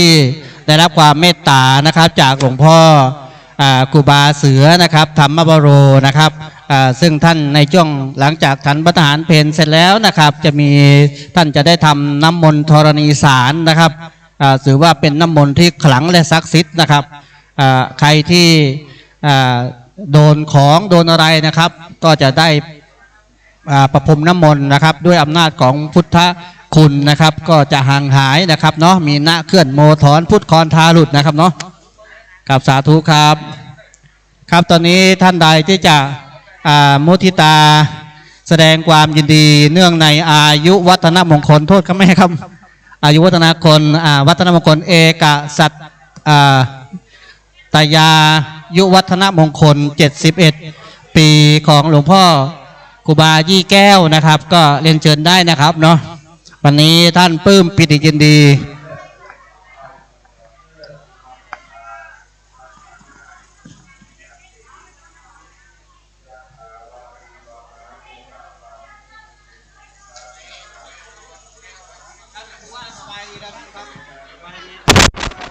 เหรอ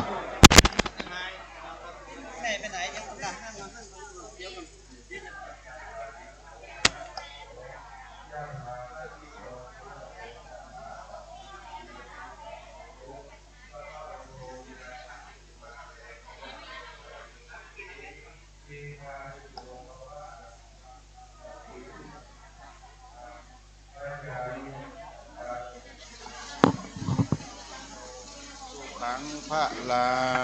งครับก็โมทนาครับอาจารย์ตีเนอะพี่นอนปางอายเวียงป่าเป้าขอบคุณเนอะโมทนาสักโมทนาครับโมทนามาร่วมไฟไหม้ช่วยโอ้เนรัตโอ้มาร่วมตัวเนรัตโอ้โมทนาหลวงพ่อเนอะอยู่ดีมีสุขเดียวปานนี้ฉันเป็นสัพปีติโยวิวัสสันตุสัพพะโรโกวินาสันตุมาเตภวะตวันตรโยสุขีติขายุโกอายุวันโดสุขังพระรังเอาแต่ประเด็นละขอบพ่อขอบคุณเนอะไปฉันเพ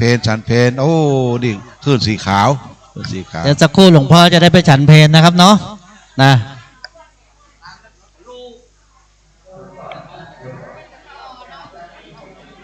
มา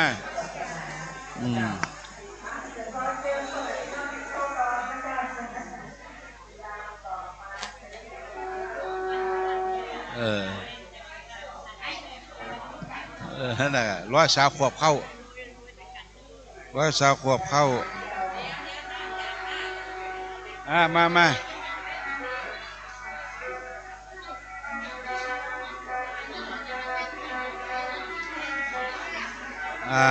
ถ่ายรูป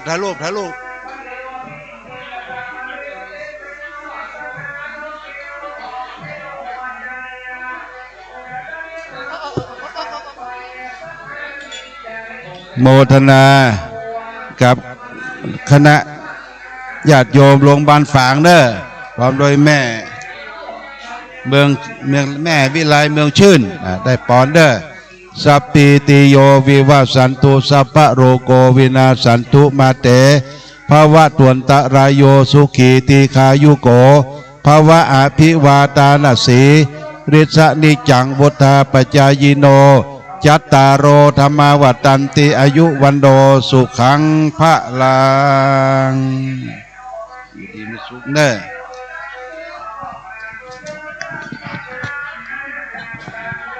มันมีท่าเที่ยวเดียวกันบ่ายโมงเตียงเกิงมานี่ไปกินข้าวกัน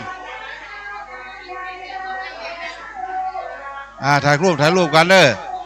สัพพิติโยวิวัสสันตุสัพพะโรโกวินาสันตุมาเตถ่ายรูปเด้อถ่ายรูป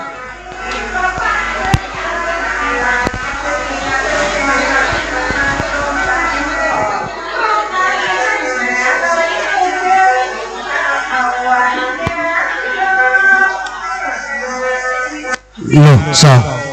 มาใครดังได้เอาในพุ่นเนอะโลกินข้าวกันไปชอบกินข้าวกัน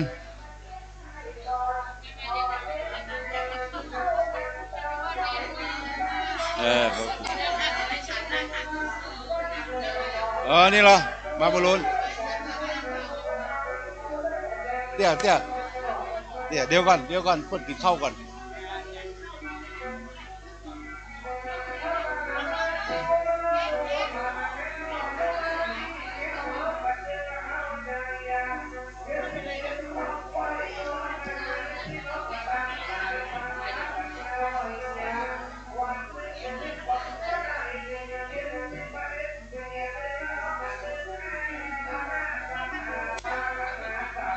เอาละชอบกินข้าวเด้อ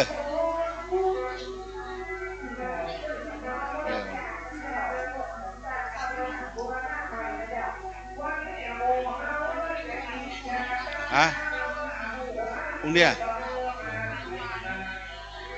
แข็งแรงไง ได้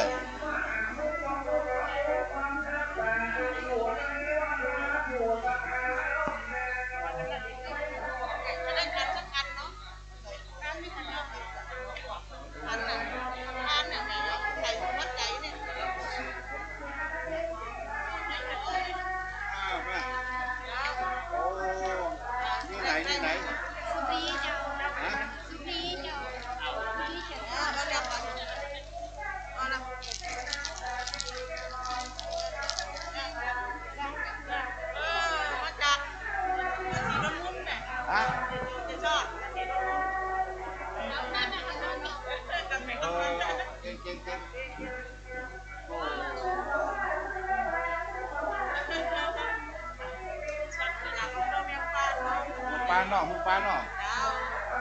งปานใจโฮมเด้อพอเด้ออย่า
ต้องกินข้าวเด้อ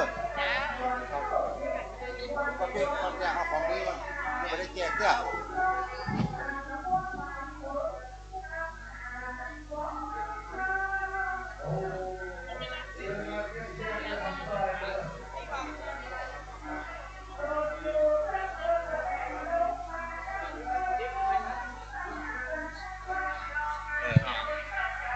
เดี๋ยวฉันเพลแล้วมารับมาดูมงคลอันเนี้ยเนี่ย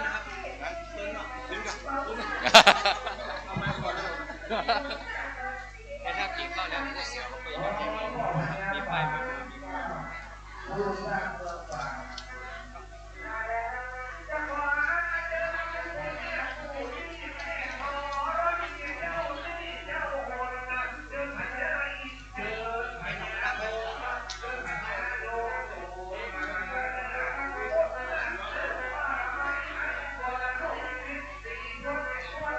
1 2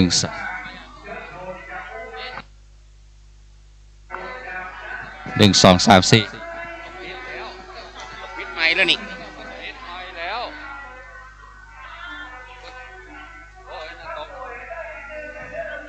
1 2 เขาปิดไม้แล้ว 1 2 3 4ฮะ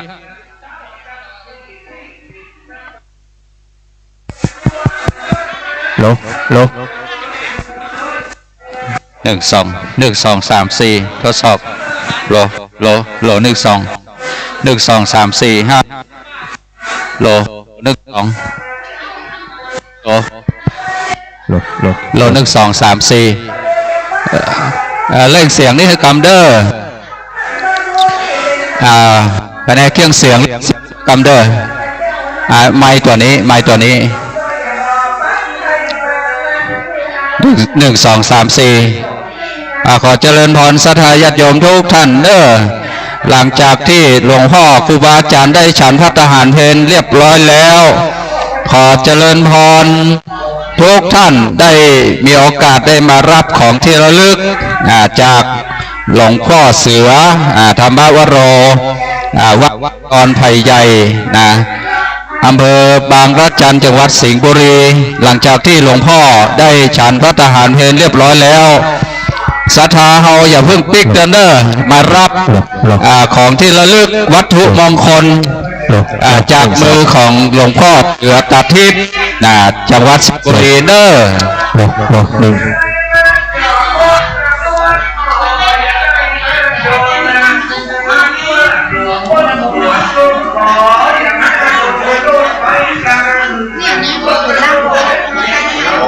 คนเราไปยกเตียเจ้าของปริญญาเนาะ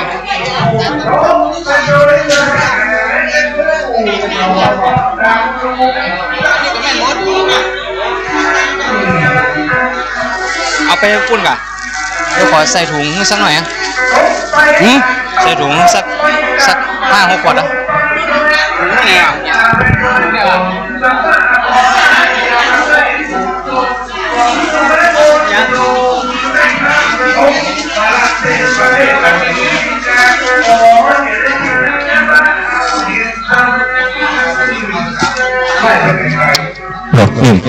นี่ก่ะ1 2 3 4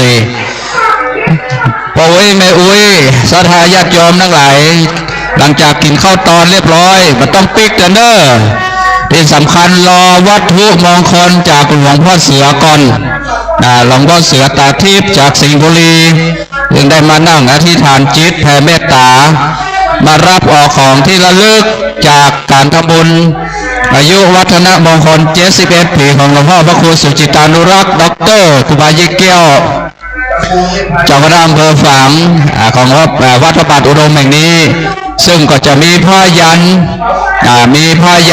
ผ้าไหมมัดมือมีเหรียญมีอย่างเด้อหลังจากที่กินข้าวตอนลงทานอย่างต่างๆเรียบร้อยรอพระเจ้าหน้าที่ได้จัดสถานที่เรียบร้อยเดี๋ยวก้อยเข้ามาเนาะ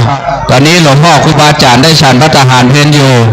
ประกาศไว้ก่อนเด้อประกาศไว้เมื่อก่อน เ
มีลำโพงไว้กันเจ๊โลมันมาดังเลย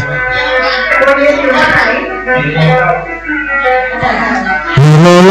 มีสองสามบิ๊กไปทำมันเจ๊ออกไปนอกเอาไปนอกเอาไว้ยัง ลำโพง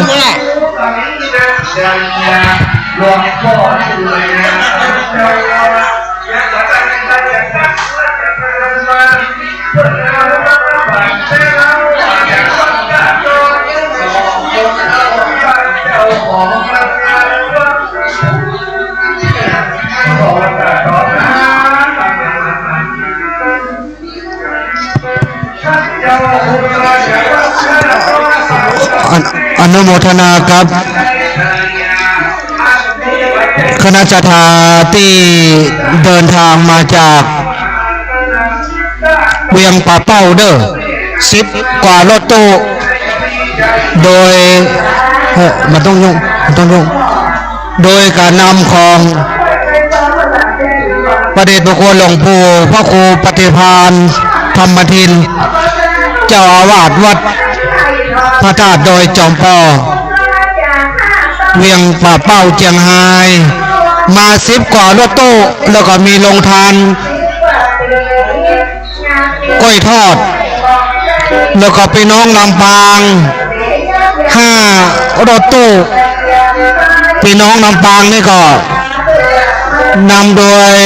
ท่านอาจารย์พระมหาชมชาติชาตาปัญโยอนุโมทนากับทีมงานถ่ายทอดของวัดฝายหินโดยท่านอาจารย์พระครูสมุมิสุวัตวรกิจโจเจ้าอาวาสวัดฝายหินอำเภอเมืองเชียงใหม่นำทีมถ่ายทอดโดยตุ๊กพี่นมตุ๊กพี่ตะวันแล้วก็น้องสามเณรแดงแล้วก็อนุโมทนาท่านอาจารย์วันใหม่เจ้าอาวาสวัดเหล่ามนทาทิพย์หรือบ้านเหล่าเป้าดอยหล่อเชียงใหม่เฮาเนอะพี่น้องป่าคณะศรัทธามาเป็นตัวแทนของท่านผอ.ขึ้นสีขาวท่านอาจารย์พระครูอภิวัตรวรมงคลวิกรมหรือท่านอาจารย์บรรยงท่านอาจารย์วันใหม่เป็นตัวแทนพี่น้องจอมตองโดยรอวันนี้ก็มีข้าวกระป๋า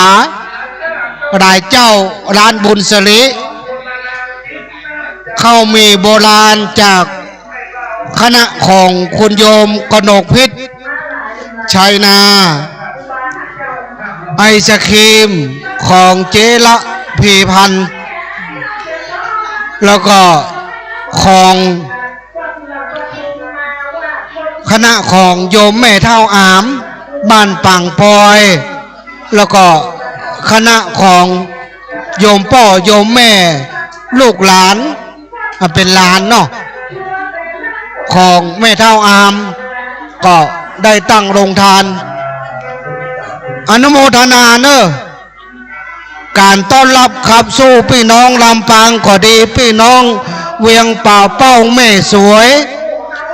เจ้ห่มเมืองปานห้างชัดศพปราบเกาะสุมาภัยเนอะ ก็บ่ได้ตักได้ตายบางคนก็ตั้งใจให้มาไหว้มาสาพระเดชพระคุณหลวงพ่อรอสักกรรมเนาะรอสักกรรมเนอะหลวงพ่อพระเดชพระคุณหลวงพ่อฉันเพลแล้วก็จะได้นิมนต์พระเดชพระคุณหลวงพ่อมาตีปืนครูบาศรีวิชัยนี่ก็เอวส้มก่อนเนอะเดี๋ยวแม่สีดาเอาที่อยู่ไว้ตัวเนอะแม่สีดาเนอะจดที่อยู่ไว้กันกระเดียจะส่งทุนเอาเมื่อเก่าทุนเอาแคปงวดแล้วพี่น้องเหล่ามนทาทิพย์มาได้เลี้ยงทุนเอาเมื่อทุนเอาแคปส้ม12 กล่อง พี่น้องเวียงป่าเป้ากับพี่น้องลำปางมาบ่ได้เตรียมอย่างไว้มันสุกซักเนาะ ตั้งใดก็ดีไปตั้งใดก็ดีช่วยงานสวัสดีครับพ่อ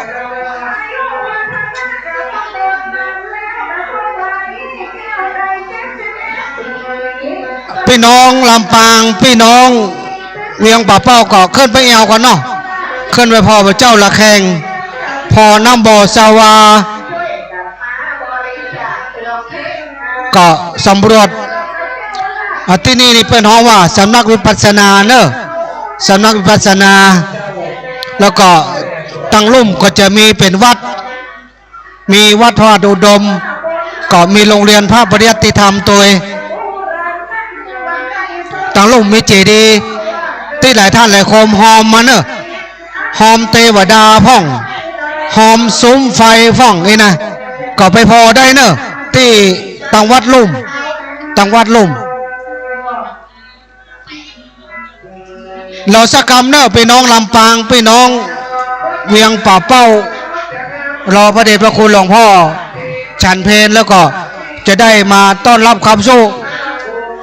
พี่น้องเมืองฝางไผ่เจ้าถวายซองส่วนตัวเน้นลักก็เน้นเจิญเนอะไผ่จะถวายซองเน้นลักส่วนตุ้ยเลือนมันนี้เที่ยวก็ได้อะ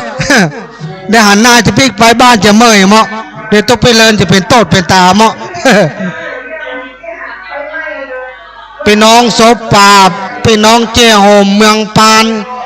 พี่น้องแม่เมาะเนาะพี่น้องวังเหนือ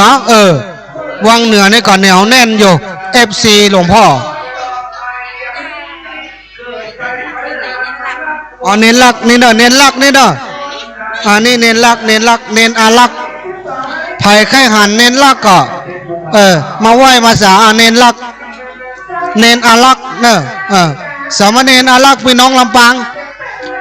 พี่น้องลำปางเนอะสามเณรอาลัก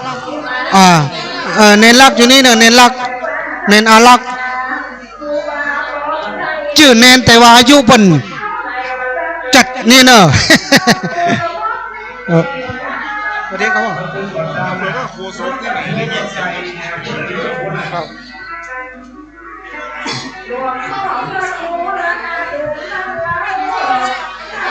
เดี๋ยวก่อนเนอะเอาแผ่นของตั้งหลวงพ่อครับเดี๋ยวเนอะวันนี้อาจจะหลวงพ่อพระครูหลวงพ่อพระครูครูบาตั้นใจเนาะพระครูวิเชียรปัญญาหรือว่าหลวงพ่อครูบาตั้นใจอาจจะได้แบ่งน้ำมนต์ธรณีสารเนอะใครจะมาไหว้หลวงพ่อเนอะเพราะหลวงพ่อไปสร้างพุ่นไปสร้างพระธาตุทางบาทตีอันบันทิเนอะหลวงพ่อเปิดสร้างวัดสร้างวาสร้างพระธาตุเตียนก่อนเน็ตเนอะยันก็หาหลาย หลวงพ่อครูบาตั้งใจเนอะ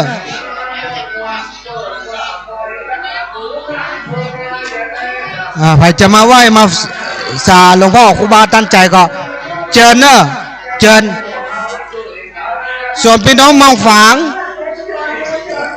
จะมาถวายซองเน้นลักก็เชิญเนอะไม่อามไม่เท่าอามเอาเก้าอี้ออกมาเจ๊นั่งนี่อีกนั่งจูฮอนเก็บมานะเอาพานมากะเอาพานมาเอาพานมาพี่น้องลำปางก็อย่าฟังปิ๊กเนอะเนาะไหนๆเขาตั้งใจมาแล้วเนาะก็อาจจะไม่ได้ถึงไผ่คนใดคนหนึ่งพี่น้องศพปาบ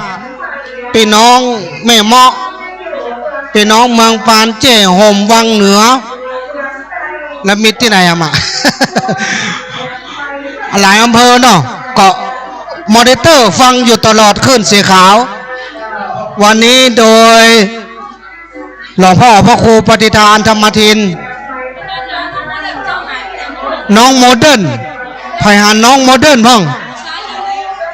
ปัจจัยมีน้องโมเดิร์นน้องโมเดิร์นน่ะ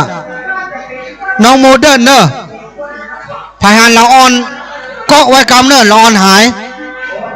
น้องโมเดิร์นป่อใจตัวอ้วนเหรอ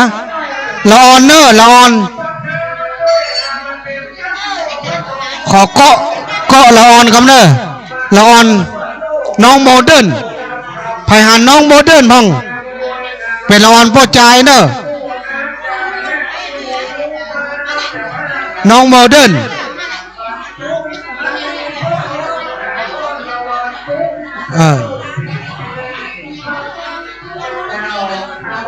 น้องโมเดิร์น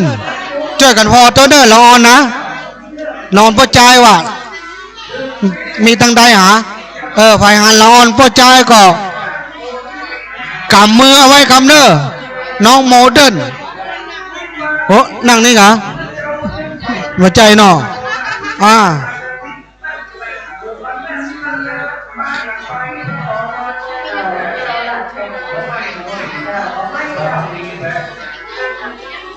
พี่น้องจากเวียงป่าเป้าก็จะไปฟังปิกเตเนอร์ตะกี้ก็คณะของแห่งคณะหนึ่งเนาะหมอว่าพ่อกำนันพ่อกำนันหย่อลืมชื่อละหันกับแม่กำนันตะกี้บ่ได้ตักได้ตายก็แม่กำนันเนาะวันนี้พี่น้องพระธาตุดอยจอมพอได้แปลงกล้วยทอดเนอะกล้วยทอดสูตรพระธาตุดอยจอมพอพี่น้องมองฝางก็จะต้องได้ไปใส่มือเนอะ19 พฤษภาส่งน้ำน่าจะส่งน้ำ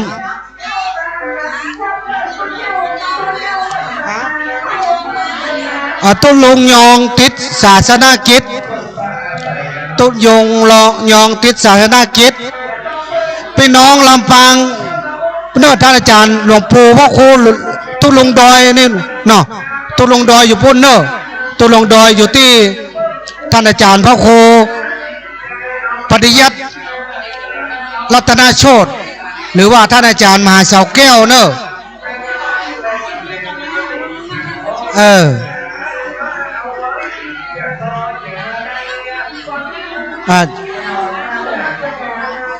คนมานักว่ะนี่ตุบินมตุบินมวัดฝ่ายหินนี่มนมันนั่งไว้ดีกะนี่มนตุลุงดอยมันนั่งไว้บ่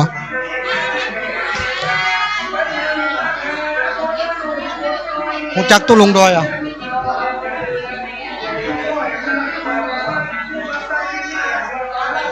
ขณะนี้ก็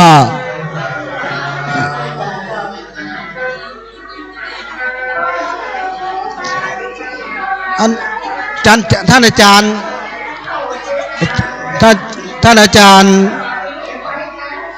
พระมหาสาวแก้วครับนิมนต์มันตั้งพระเอกก็ได้ครับ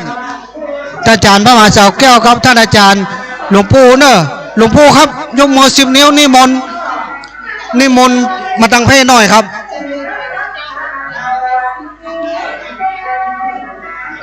นิมนต์หลวงปู่ดอย หลวงพ่อพระครูอย่างนั้นลืมชื่อได้กระตังหางหลวงพ่อครับนิมนต์ให้ครับพ่อให้บอกนั่งทางใดดีครับที่เต็นท์นะครับเนาะ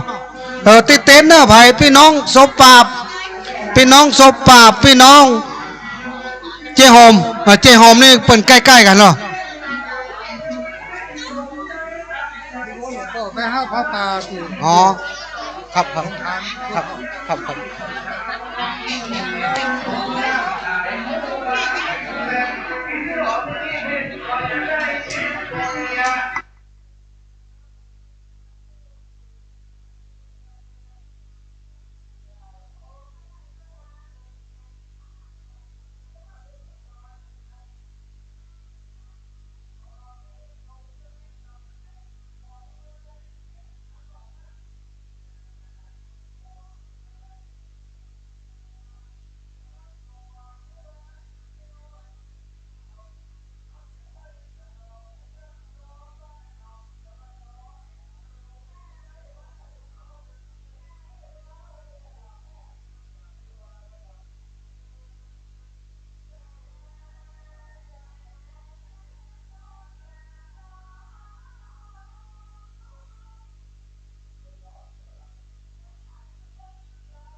ทดสอบ1 2 3ตอนนี้คณะเบียงป่าเป้าให้ไปรวมตัวกันที่จัดตานนะครับ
พี่น้องเวียงบ่าเป้าไปรวมตัวที่เต็นท์กล้วยทอดเนอะไปรวมตัวที่เต็นท์กล้วยทอดจะได้ถวายต้นมุทิตาแด่หลวงพ่อเนอะพี่น้องเวียงบ่าเป้าพี่น้องเวียงบ่าเป้าเนอะไปจุไปพร้อมกันที่เต็นท์กล้วยทอดเนอะลงทานกล้วยทอดเขาก็จะได้ถวาย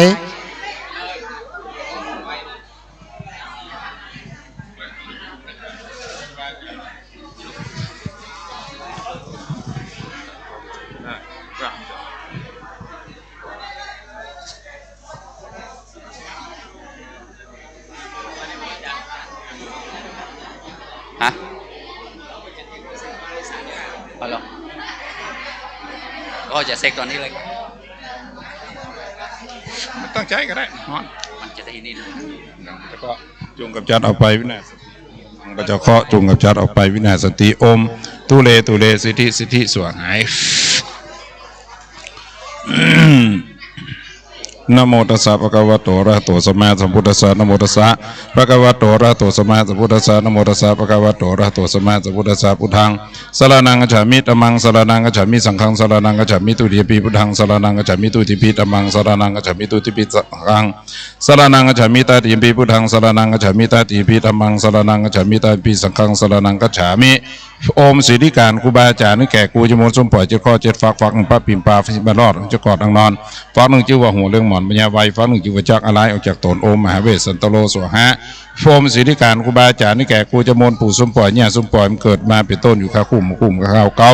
มึงจำอยู่มึงนาคลากมึงจำดิการนำมึงแก่ดิตุคนหลายได้แหละมึงก็อย่าน้อยใจยิงสะเข้าเลยดำหัวแม่นว่าคนของกูสุดโตัวสนต้าให้มึงแกเนอปล่อยเนอแม่นว่าคนกูจะขี้หมาน้ำจำมึงแกเนอปล่อยเนอแม่นว่าคนกูจะตะนำเชือกเล็กมึงแกเนอปล่อยเนอแม่นว่าคนกูก็ร้ายเปิดมาปานมาร้ายเปิดมา8มึงแกเนอปล่อยเนอแม่นว่าคนกูดูยังยาแฟดเปิดมาตามแกเนอปล่อยเนอแม่นว่าคนกูยังผีโป่งแกเนอปล่อยเนอแม่นว่าคนกูที่ผีกระต้งกลางน้ำ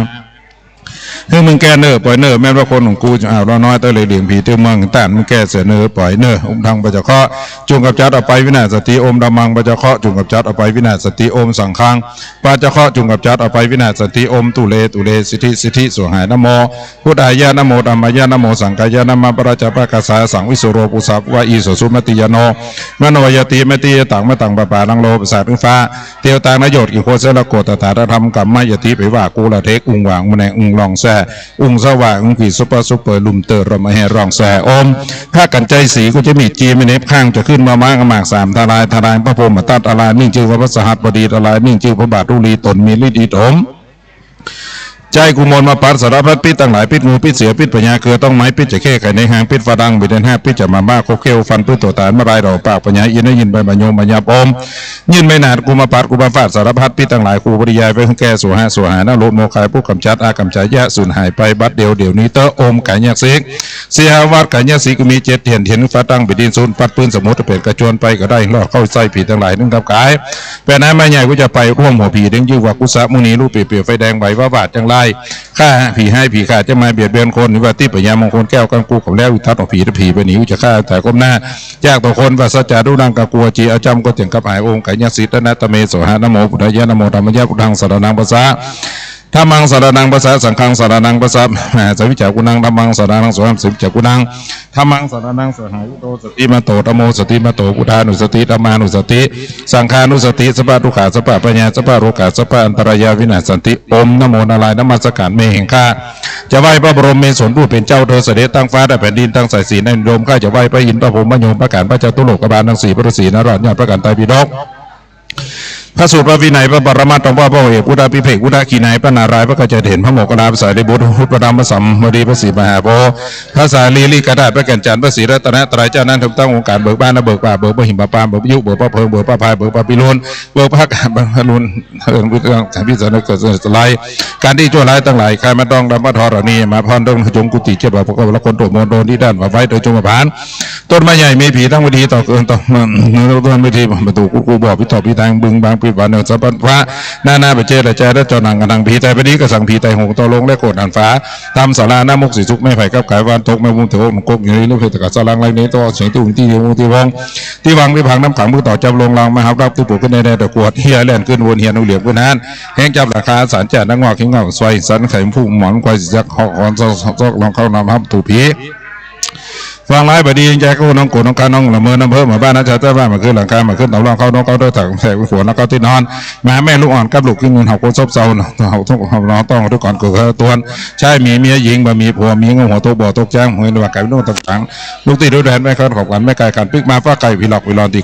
ก็ไม้จิ้งจอกไว้ไหนเลยเขาคนต่างมาตบมาตกหลังคาหมดผัวก็ฝังทับสมิงคานเลยขบานพระทองกระนั้นกับเปลี่ยนนักขี่ก็จ่ายค่าปีกาเปปีพายก็ลูกพาต่างหลายสาระมาเจอตกลงเราเลี้ยงเรายุ่งผีผู้ใต้ตกลาอุบาทส่งสมเห็นไม่แก่นไม่สมสมตั้งเสากระดงติดหมดยาตีคงป้ามาไม่ยรุเตียนผู้ต่อใต้ดินฮะสตอนที่ลุ่มที่ดอนสะกอนติดหนึ่งทางเรือเดินได้ฝั่งตำทางสอนอสระฮัตได้ก็ได้ต้นมาต่อต้นเอาไปมาต่อไปสอนให้สกุปินับฟนกบุคคลทั้งหลายผสมงัวผสมควายผสมม้าผสมจ้าเลือกลางทำขวัญต่อกงเกียนกรรมกุชองช่องที่ทำไรถั่วงัวแต่นายมาขายตลาดประเทศสลายคาดตาตุ้มตาจันช้อนของมุกลัวตาปัญญาตาไม่แม่ฝาโลกิโลผสมบุรุษขอต้นไม้ที่ได้เห็นได้ปีแต่น้อง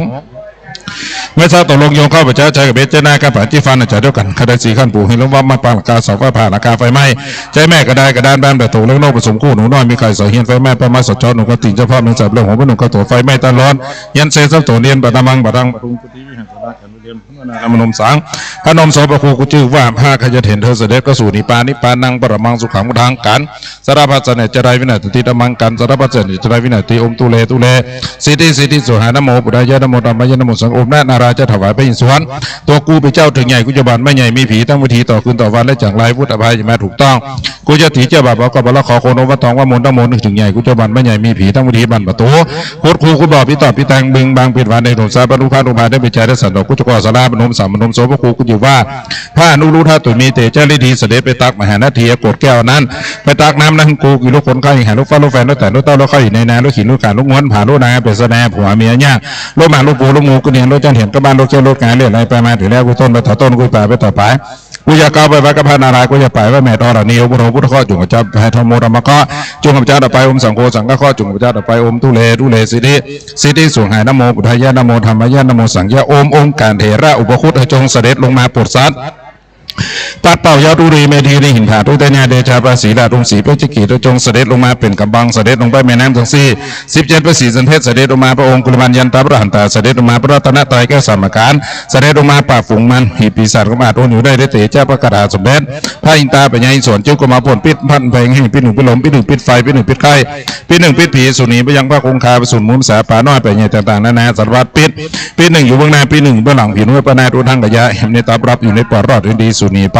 นาถอดมุถอนมุถอนตาเกินได้เลื่อนอีติตินาราลาลาวะสหารังอีติตินาราลาวะสหังอิรจากตารสาตีหังเจโตโรที่นางพิสัมโลกุจวุโสมนากติธาโรข้าจำสามสายเทพะชักกวาดโอโน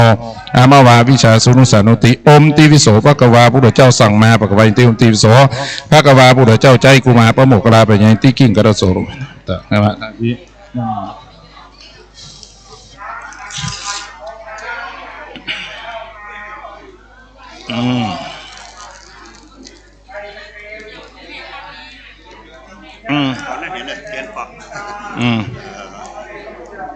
งานไหน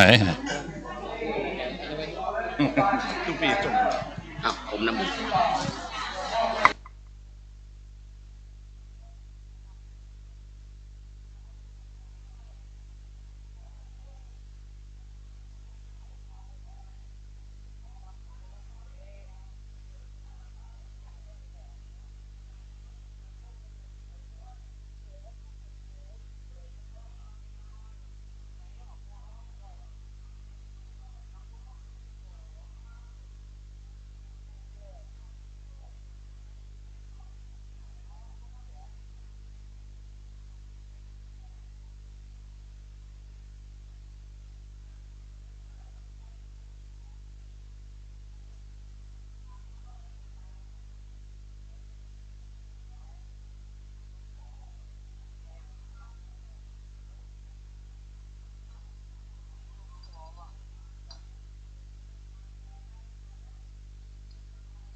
เอาน้ำมนต์ก่อน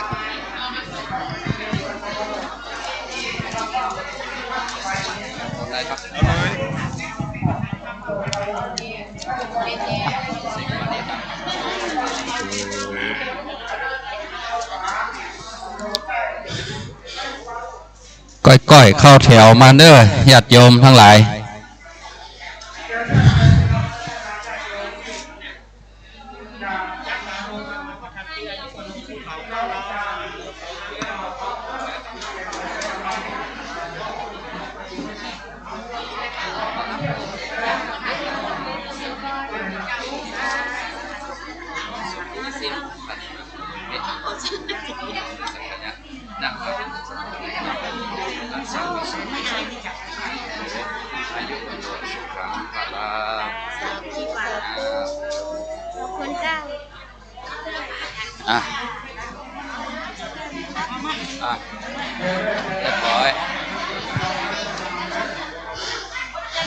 ใจระบบวันเวเนอะแม่เนอะระบบวันเวเนอะเพราะว่าดังในนี่หลวงพ่อครูบาอาจารย์ที่มอบของวัตถุมงคลมี3 รูป 3 ตนของหลวงพ่อครูบาหลวงพ่อครูบาเสือครูบาตาทิพย์ครูบาตันใจหลวงพ่อครูบาดอยแก้วนะวันนั้นใจระบบวันเว ห้ามส่วนทางเด็ดขาดอันมันจะเกิดต่างกันเนอะก็ก้อยเข้ามาเนาะ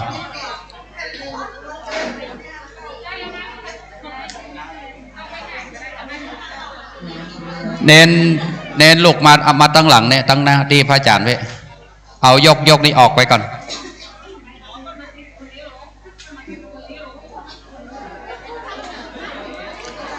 ไปรับวัตถุมงคลอย่างหลวงพ่อเสือก่อนแล้วก็รับน้ำพระพุทธมนต์หลวงพ่อครูบาตั้นใจแล้วก็มามัดมือที่หลวงพ่อดอยแก้วอายุพรรษาอายุวัฒนะมงคลภาษานอกกเปิ้ลฝังไม่อายชวการเด้อยกนี่ออกกระลุกยกนี่เอาไปไว้ตั้งขังตั้งข้างตั้งหลังเอาเข้าประตูลักเด้อเข้าประตูลักใจระบบวันเวอย่างเดียวเนาะห้ามสวนทางมาถ้าสวนทางได้โดนไล่ออกแบบเข้าทางใหม่เนอะ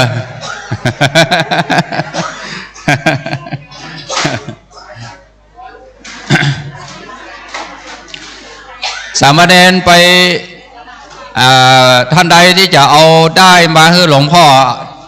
ดึงไฟให้เป็นที่เรียบร้อยเนอะเพราะว่าหลวงพ่อเพิ่นอายุพรรษาก็นักละเดี๋ยวมาดึงไฟให้ญาติโยมมันจะเสียเวลาวันนั้นเตรียมได้มาให้เรียบร้อยดึงเต้ามือของตัวเก่าเนาะหรือรับได้ที่หลวงพ่อครูบาหลวงพ่อครูบาเสือเดี๋ยวเรียบร้อยมาให้หลวงพ่อมามัดให้เนาะอีแม่วันเววันเวห้ามสวนทางห้ามสวนทางเด็ดขาด เพราะอันเดี๋ยวมันสถานที่มันแออัดเนาะก้อยๆมากัน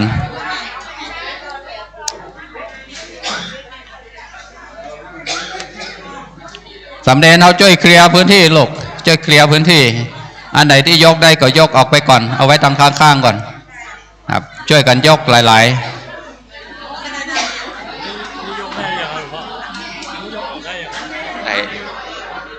เอาส้มเอาอย่างนี้ออกไปข้างนอกก็ได้ไปทางหลับกันก็ได้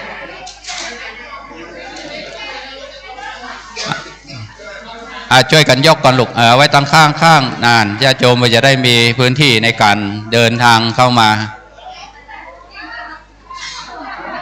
แล้วก็มาเอาสังฆทานส้มนี้ไปไว้ด้านข้างแหมลูกส้มที่ซุ้มสิบชะตาหลวงพ่อเนี่ยเอาไว้ตั้งข้างวะที่มันมีตั้งข้างเอาไปตั้งบนก่อน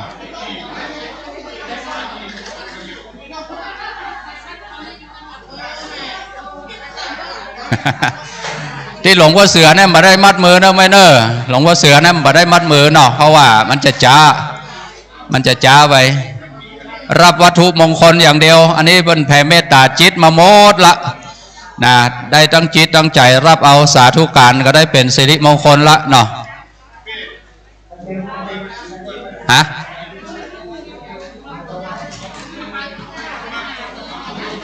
ครับ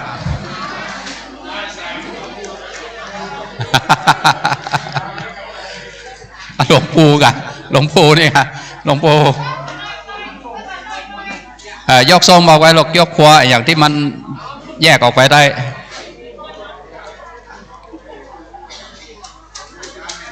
หลวงพ่อพรมน้ำมนต์อย่างเดียวก็ได้ครับพรมน้ำมนต์เอาเนาะเพราะว่าหลวงปู่เปิ้ลอายุพรรษานักเรา80 ป่าเลยแม่เหย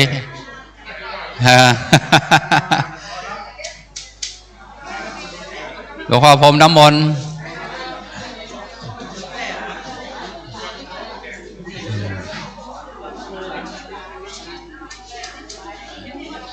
มันมีมานักเด้อแม่เนอใครเอาขวดมาบ่ได้แล้วเนอ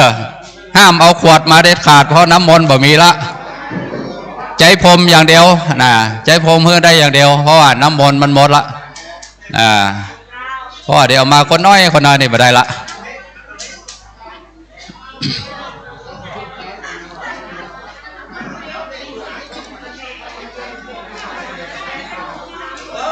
พรมน้ำมนต์นะครับหลวงปู่พรมน้ำมนต์ครับ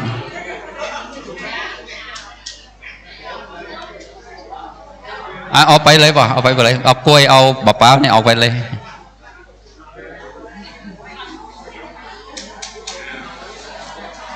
ลูกเขามายกสตวงนี่ตัวเนี่ยที่ปลัมพี่พัดบอกพี่สตวงเอาไปตั้งไว้ตั้งข้างๆมันก่อนหลวงปู่ครูบาดอยแก้วอันนี้อายุพรรษานักที่สุดญาติโยมทั้งหลายของฝั่งไม่อายชาวการเด้อ80 ป่ายเก็บ90แล้วนะท่านใดอย่ามามัดมือที่ท่านอาจารย์ที่วิทยุขึ้นสีขาวทั้งเพศก็ได้จากเชียงรายจากพะเยาจากเวียงป่าเป้าเนี่ยครูบาหนุ่มๆทั้งเพศเนาะ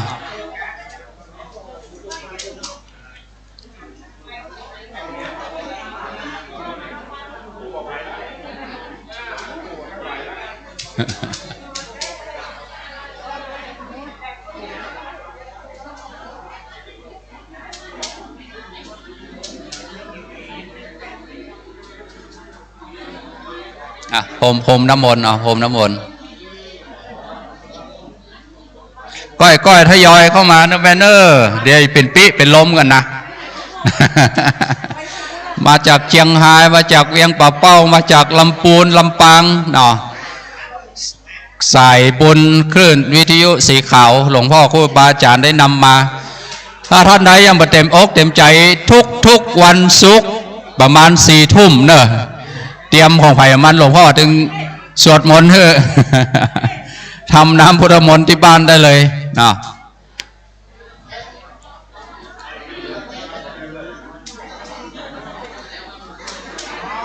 แล้วรถหลวงพ่อมาอย่างหลวงพ่อฮะนี่หน่อยนิมนต์นะครับนิมนต์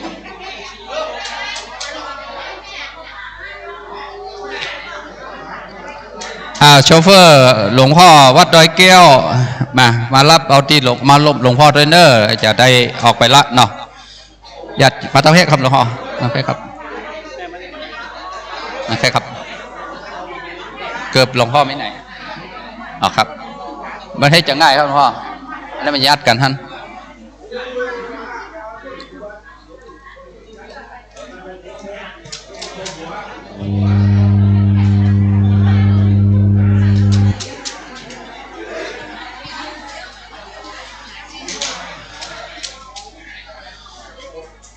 รับวัตถุมงคลยันก็ดีพระก็ดีได้ก็ดีเนาะจากหลวงพ่อเสือหลวงพ่อครูบายี่แก้วหลวงพ่อครูบาตันใจแล้วก็มัดมือรับแล้วก็ออกไปเลยเนอะเอาวันเวเด้อสายเดียวนะ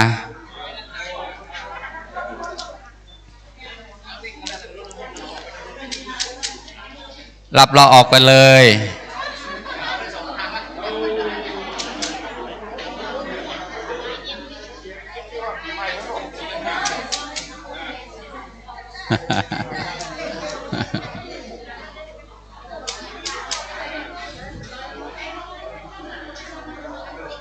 ญ ญาติโยมท่านใดที่มาโดยคลื่นวิทยุสีขาวนะเดินทางไกลมายังบ่ได้เตื้อกินข้าวตอนเป็นที่เรียบร้อยแล้วก็เจริญพรเด้อเข้ามาที่ปืนวิหารปืนศาลาอุบาศรีวิจัยนะที่ประกอบพิธีในที่นี้ขอเจริญพรได้มารับวัตถุมงคลก่อนมางานวันเกิดทำบุญสืบชะตาสิริอายุวัฒนะมงคลของหลวงพ่อเจ้าคณะอำเภอฝางบอกครูบายี่แก้วนะก็รับวัตถุมงคลไปเรียบร้อยแล้วนะก็จะได้เป็นกุศลบุญทานเป็นสิริมงคลนึกลูกเต้าหลานเหลนกันเดี๋ยวถ้าปิกไปแล้วบ่ได้กำอีน่าเดี๋ยวจะได้อันได้จ่ากันนะโอ้วันนั้นมางานหลวงพ่อบ่ได้สักกำเนี่ยขจายเด้อเนอะขจายเนอะกินข้าวกินน้ำมาล่าไว้ท่านก่อนเข้ามาในศาลานี้ก่อนมารับเอาวัตถุมงคลก่อนวันนี้ครูบา3 ตน 3 องค์นั่นนะครูบาเสือครูบายี่แก้วครูบาตันใจเนอะ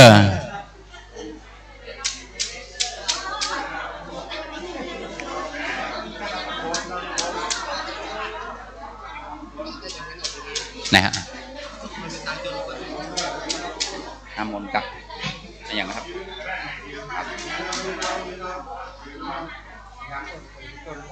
ศรัทธาญาติโยมที่อยู่แถวฝางไม่อายชาวการก็ให้จะมัดมือที่หลวงพ่อครูบาอาจารย์ที่เป็นแฟนครับแฟนรายการในคลื่นวิทยุสีขาวท่านอาจารย์ก็อยู่ในพื้นศาลานี้เนอะญาติโยมท่านใดที่อยากจะมาพอมากอยมาหันนะซึ่งจะได้ฟังเสียงรายการต่างๆของวิทยุคลื่นสีขาวเป็นประจำอยู่แล้วเนาะ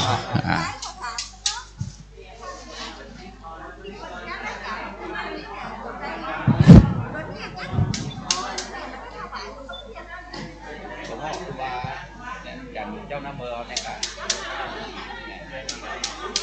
ทุกวันศุกร์แม่ลูกไหนมา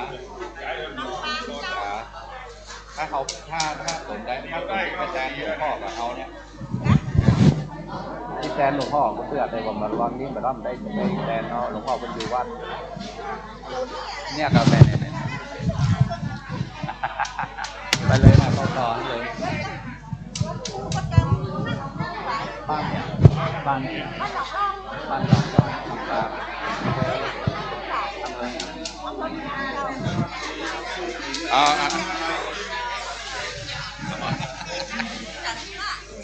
แม่อย่าง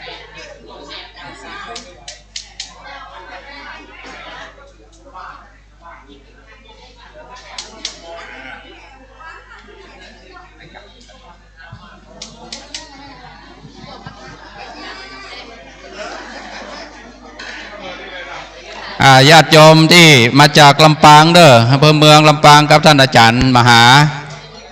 สมชาติ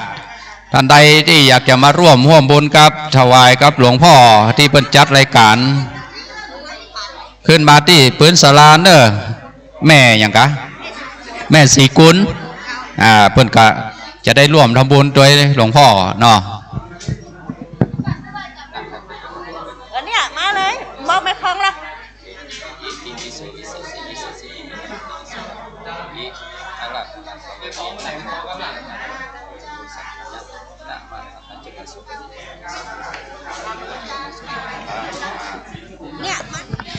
มาที่เดินทางจากลำปางเด้อแฟนรายการเข้ามาตั้งในท่านโยมแม่สีกุลเบิ่นก็จะได้ร่วมทำบุญเป็นค่าน้ำค่าไฟค่าอย่างทำบุญคือวิทยุของคลื่นวิทยุของFM 100.25 เมกะเฮิรตซ์ตัวหลวงพ่อที่เพิ่นออกรายการกู้คืนทุกวันศุกร์นะแม่น้อ4 ทุ่มหลวงพ่อเพิ่นอันนี้เพิ่นทำอะไรนะทำน้ำมนต์ติ๊บน้ำมนต์ติ๊บตลอด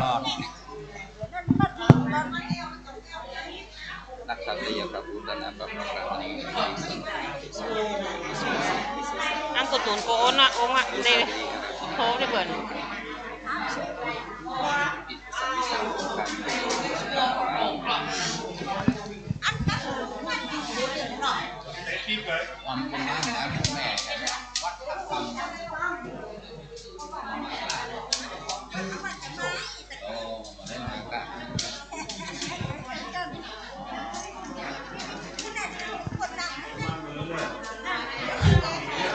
เอาใส่พานผ้าเอาพานมาลูกเอาพานมาเน้นเอาพานมาเฮือยมแม่นี่เดี๋ยวเพิ่นจะให้หอมร่วมทำบุญกับพระเดชพระคุณหลวงพ่อมาเอาพานมาเนอที่มาจากโดยท่านอาจารย์ท่านอาจารย์พระมหาสมชาติเนาะเดินทางมาจากลำปางวันเนอประมาณ160 กว่ากิโลนะแฟนรายการคลื่นสีขาวหลวงพ่อครูบายี่แก้วหลวงพ่อพระครูสุจิตานุรักษ์นะได้จัดรายการทุกๆวันศุกร์4 ทุ่มนะได้ทำน้ำพุทธมนต์สวดมนต์ให้ทุกท่านก็ได้เป็นประจำวางให้เลยแม่นั่นวางเลยเอาดอกไม้ใส่ดอก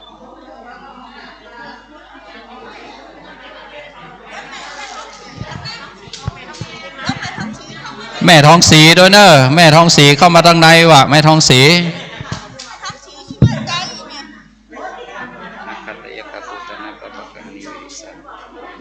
อิติปิโสสิสอิสิสีมินาปิโส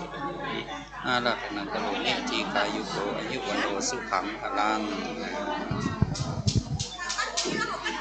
ไปละไปอ้อมไปทำพุ้นได้เลยแม่เดี๋ยวรอมากลุ่มได้เลยมากลุ่มคณะของแม่สีกุยแม่ทองศรีแม่อย่างแหมแม่ที่จ้างโทรศัพท์เข้ามาหาหลวงพ่อน่ะที่รับน้ำพุทธมนต์แป่งสวดมนต์น้ำมนต์ที่ทางติบผ่านไปทางสายวิทยุนะทุกวันศุกร์เนอะเข้ามากราบมาร่วมทำบุญกับพระเดชพระคุณหลวงพ่อได้นะบางตนก็ยังบ่จักเตื้อบางตนก็ยังบ่เคยเข้ามาเตื้อนะก็มากราบมาไหว้พระเดชพระคุณหลวงพ่อได้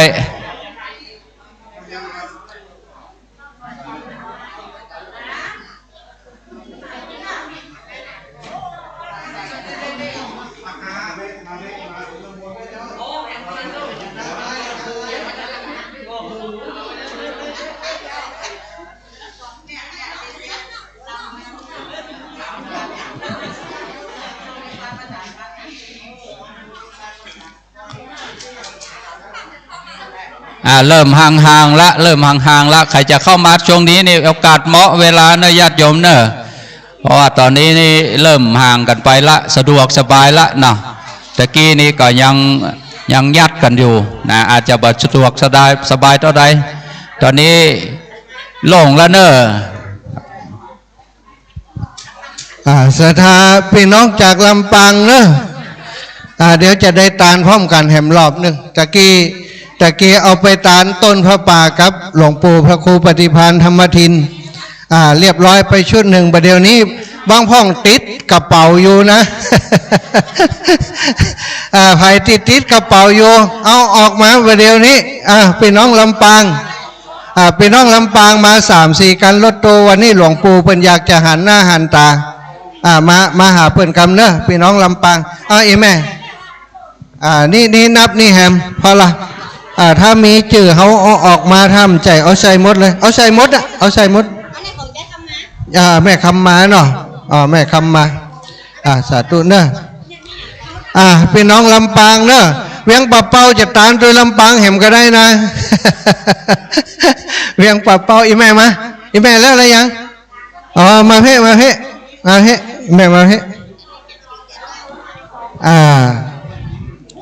มาเลยเนอะอันนี้ไปดำหัวบุญนะศรัทธาญาติโยมเนอะศรัทธาญาติโยมเท่าแก่พี่น้องตีลำปางลำปางจะมาพร้อมกันแห่มกรรมเนอะเดี๋ยวเขาจะลาหลวงปอดเลยลวดลาหลวงปอดเลยเนอะเอาพี่น้องลำปางพี่น้องตั้งใจซ้อนคุณหมอป้าหมอสะอาดข่าวสะอาดมาแล้วนำทีมมาละเข้ามากราบหลวงปอก็เดียวลำปางจะไก่ก็เปิ้นน้อยนี่ของเขาแหละแม่เอาใส่ไปเลยสาธุอีแม่จะออกก่อนเลยกะกะเดียวสกรรมก็จะออกแหวอันเวียงปะเป้ากะพระธาตุจอมพอไปแอวพระธาตุจอมพอด้วยกันเนาะ ศรัทธาญาติโยมเนอะศรัทธาญาติโยมพี่น้องลำปางหลวงพ่อเปิ่นใจอันนี้แหมกำอยู่รอบยึงนะ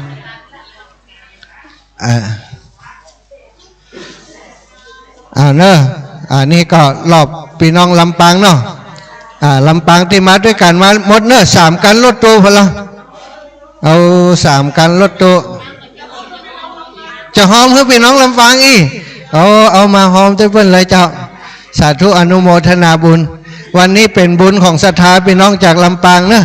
เป็นมีโอกาสมีวาสนาได้มาน้ำบ่อสาวาวัดพระบาทอุดมน้ำบ่อสาวาก็ขอขอบคุณสำหรับศรัทธาญาติโยมอีปอยอีแม่ทั้งหลายที่ได้มาตอนรับขับสู่ดูแลข้าวน้ำโภชนาอาหารวันนี้อิ่มหนำสำราญเจริญพรอีป่อหอมลำปางเอาพี่น้องแม่ค้าก็ร่วมตัวเอามาเลย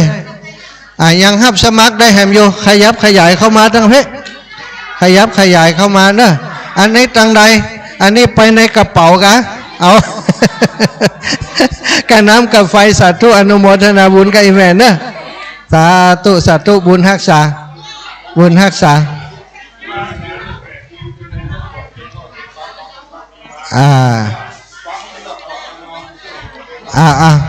ขยับเข้ามาปั่นกันนั่งเอาเนอะขยับเข้ามาเลยกระเดียวเปิดปัดข้อปัดภัยให้หลวงพ่อกันกระเดียวกันเนอะขอบคุณครับพี่น้องหมู่เฮาเจ้าข้าทุกท่านทุกคนเนอะวันนี้ครูบาอาจารย์ตั้งคลื่นสีขาวคลื่นสีขาวเพื่อชาวประชาซึ่งก็มีหลวงปู่พระครูปฏิภาณธรรมทินได้เมตตามาเป็นประธานของเครือข่ายเนาะได้มาร่วมบุญร่วมกุศลกับศรัทธาพี่น้องลูกศิษย์ลูกหาของหลวงพ่อพระครูสุจิตานุรักษ์ครูบายี่แก้วติศรัทธาญาติโยมเคารพนับถือได้มาร่วมมุทิตากับงานหลวงพ่อในครั้งนี้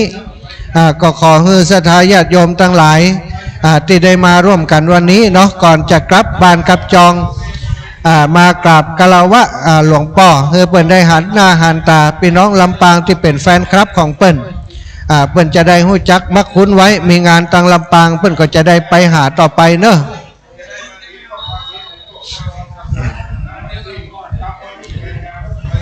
ขยับเข้ามาเลยแม่พดเข้ามาแหมหน่อย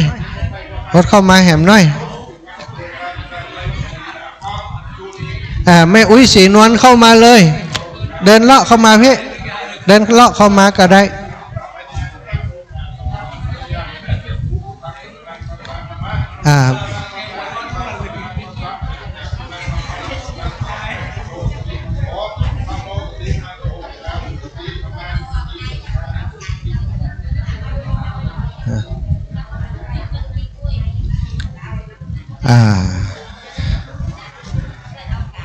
เรียบร้อยเนอะปัดเคาะให้หลวงพ่อเรียบร้อยแล้ว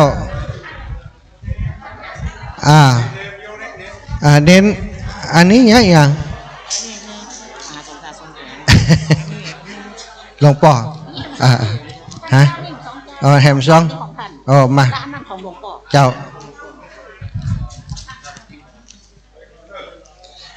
พี่น้องลำปางเข้ามาให้หลวงพ่อพ่อหน้าเหี่ยคนอย่างใดลำปางไผ่ที่เอากระถาหลวงพ่อเข้ามาใกล้ๆวันนี้จะได้หู้ได้หันวันหลังก็มีอย่างได้มาตังพระบาทอุทมกับมาแวะมากราบมาสาเนอะ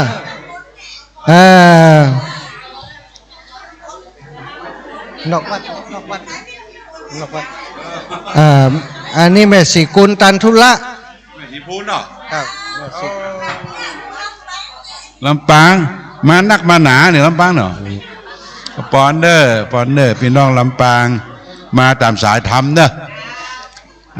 ขอให้อยู่ดีมีสุขมีโจกมีใจปราศจากสัพพทุกข์โศกโรคภัยทั้งหลายทั้งปวงเงือประกอบไปด้วยอายุปีอายุเดือนอายุวันอายุยามไปใจได้อยู่คำจูยังวาระพุทธศาสนาขององค์สรีสัมมาสัมพุทธเจ้าไปเสี่ยงจิรการอันยืนยาวนานนั่นจุงจังมีใจญะสิทธิทานังราพังสุถิงภาคยังสุขังพลังศิริอายุจะวันโนจะโพกังวุธีจะยัสวาสตวสาจะอายุจะชีวสิทธิภวันตุเตภวัสปีติโยวิวัสันตุสัพพะโลโกวินาสันตุมาเตภวัตวันตรโยสุขีเท ทีคายุโกภวะอภิวาตานะสีดิสานิจังวุธาปจายโนจัตตารโรธรรมาวัฏันติอายุวันโดสุขังพระลังหายเจ็บหายไข้หายป่วยเนอะเอาหูบตุลุงกับหูบพระเจ้าใหญ่มุกฝางนะเข้ามาฮับแล้วถอยไปอีแม่ถอยออกมาให้เขาเข้ามา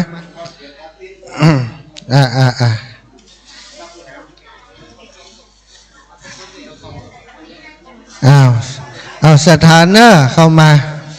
ก็เดี๋ยวจะได้ไปแวะแอลพอสถานที่สำคัญต่างๆในวัดพระบาทอุดมน้ำบ่อสวาเนาะวันนี้ต้องขอบคุณเนอะพี่น้องลำปางของเรา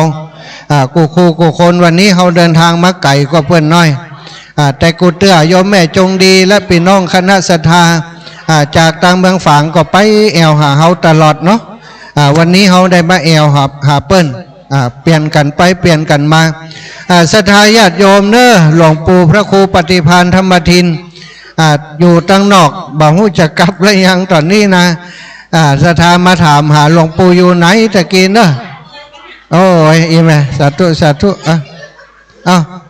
ช่วยกันเปียงขึ้นเปียงขึ้นโอ้ยไผ่ก็ได้มาอุ้มแม่สิกุลลูกกำลังลูกบ่ได้นะบ่มิติกรรมเจ้าโอ้ยังจ้างน้อยเหมือนกันเนาะเท่าแล้วก็ยังจ้างออกทางพุ่นก็ได้แม่นะออกทางนั้นเลยสาธุขอบคุณนะเป็นออกทางพุ่นก็ได้ง่ายดีหน่อยออมเอาเลย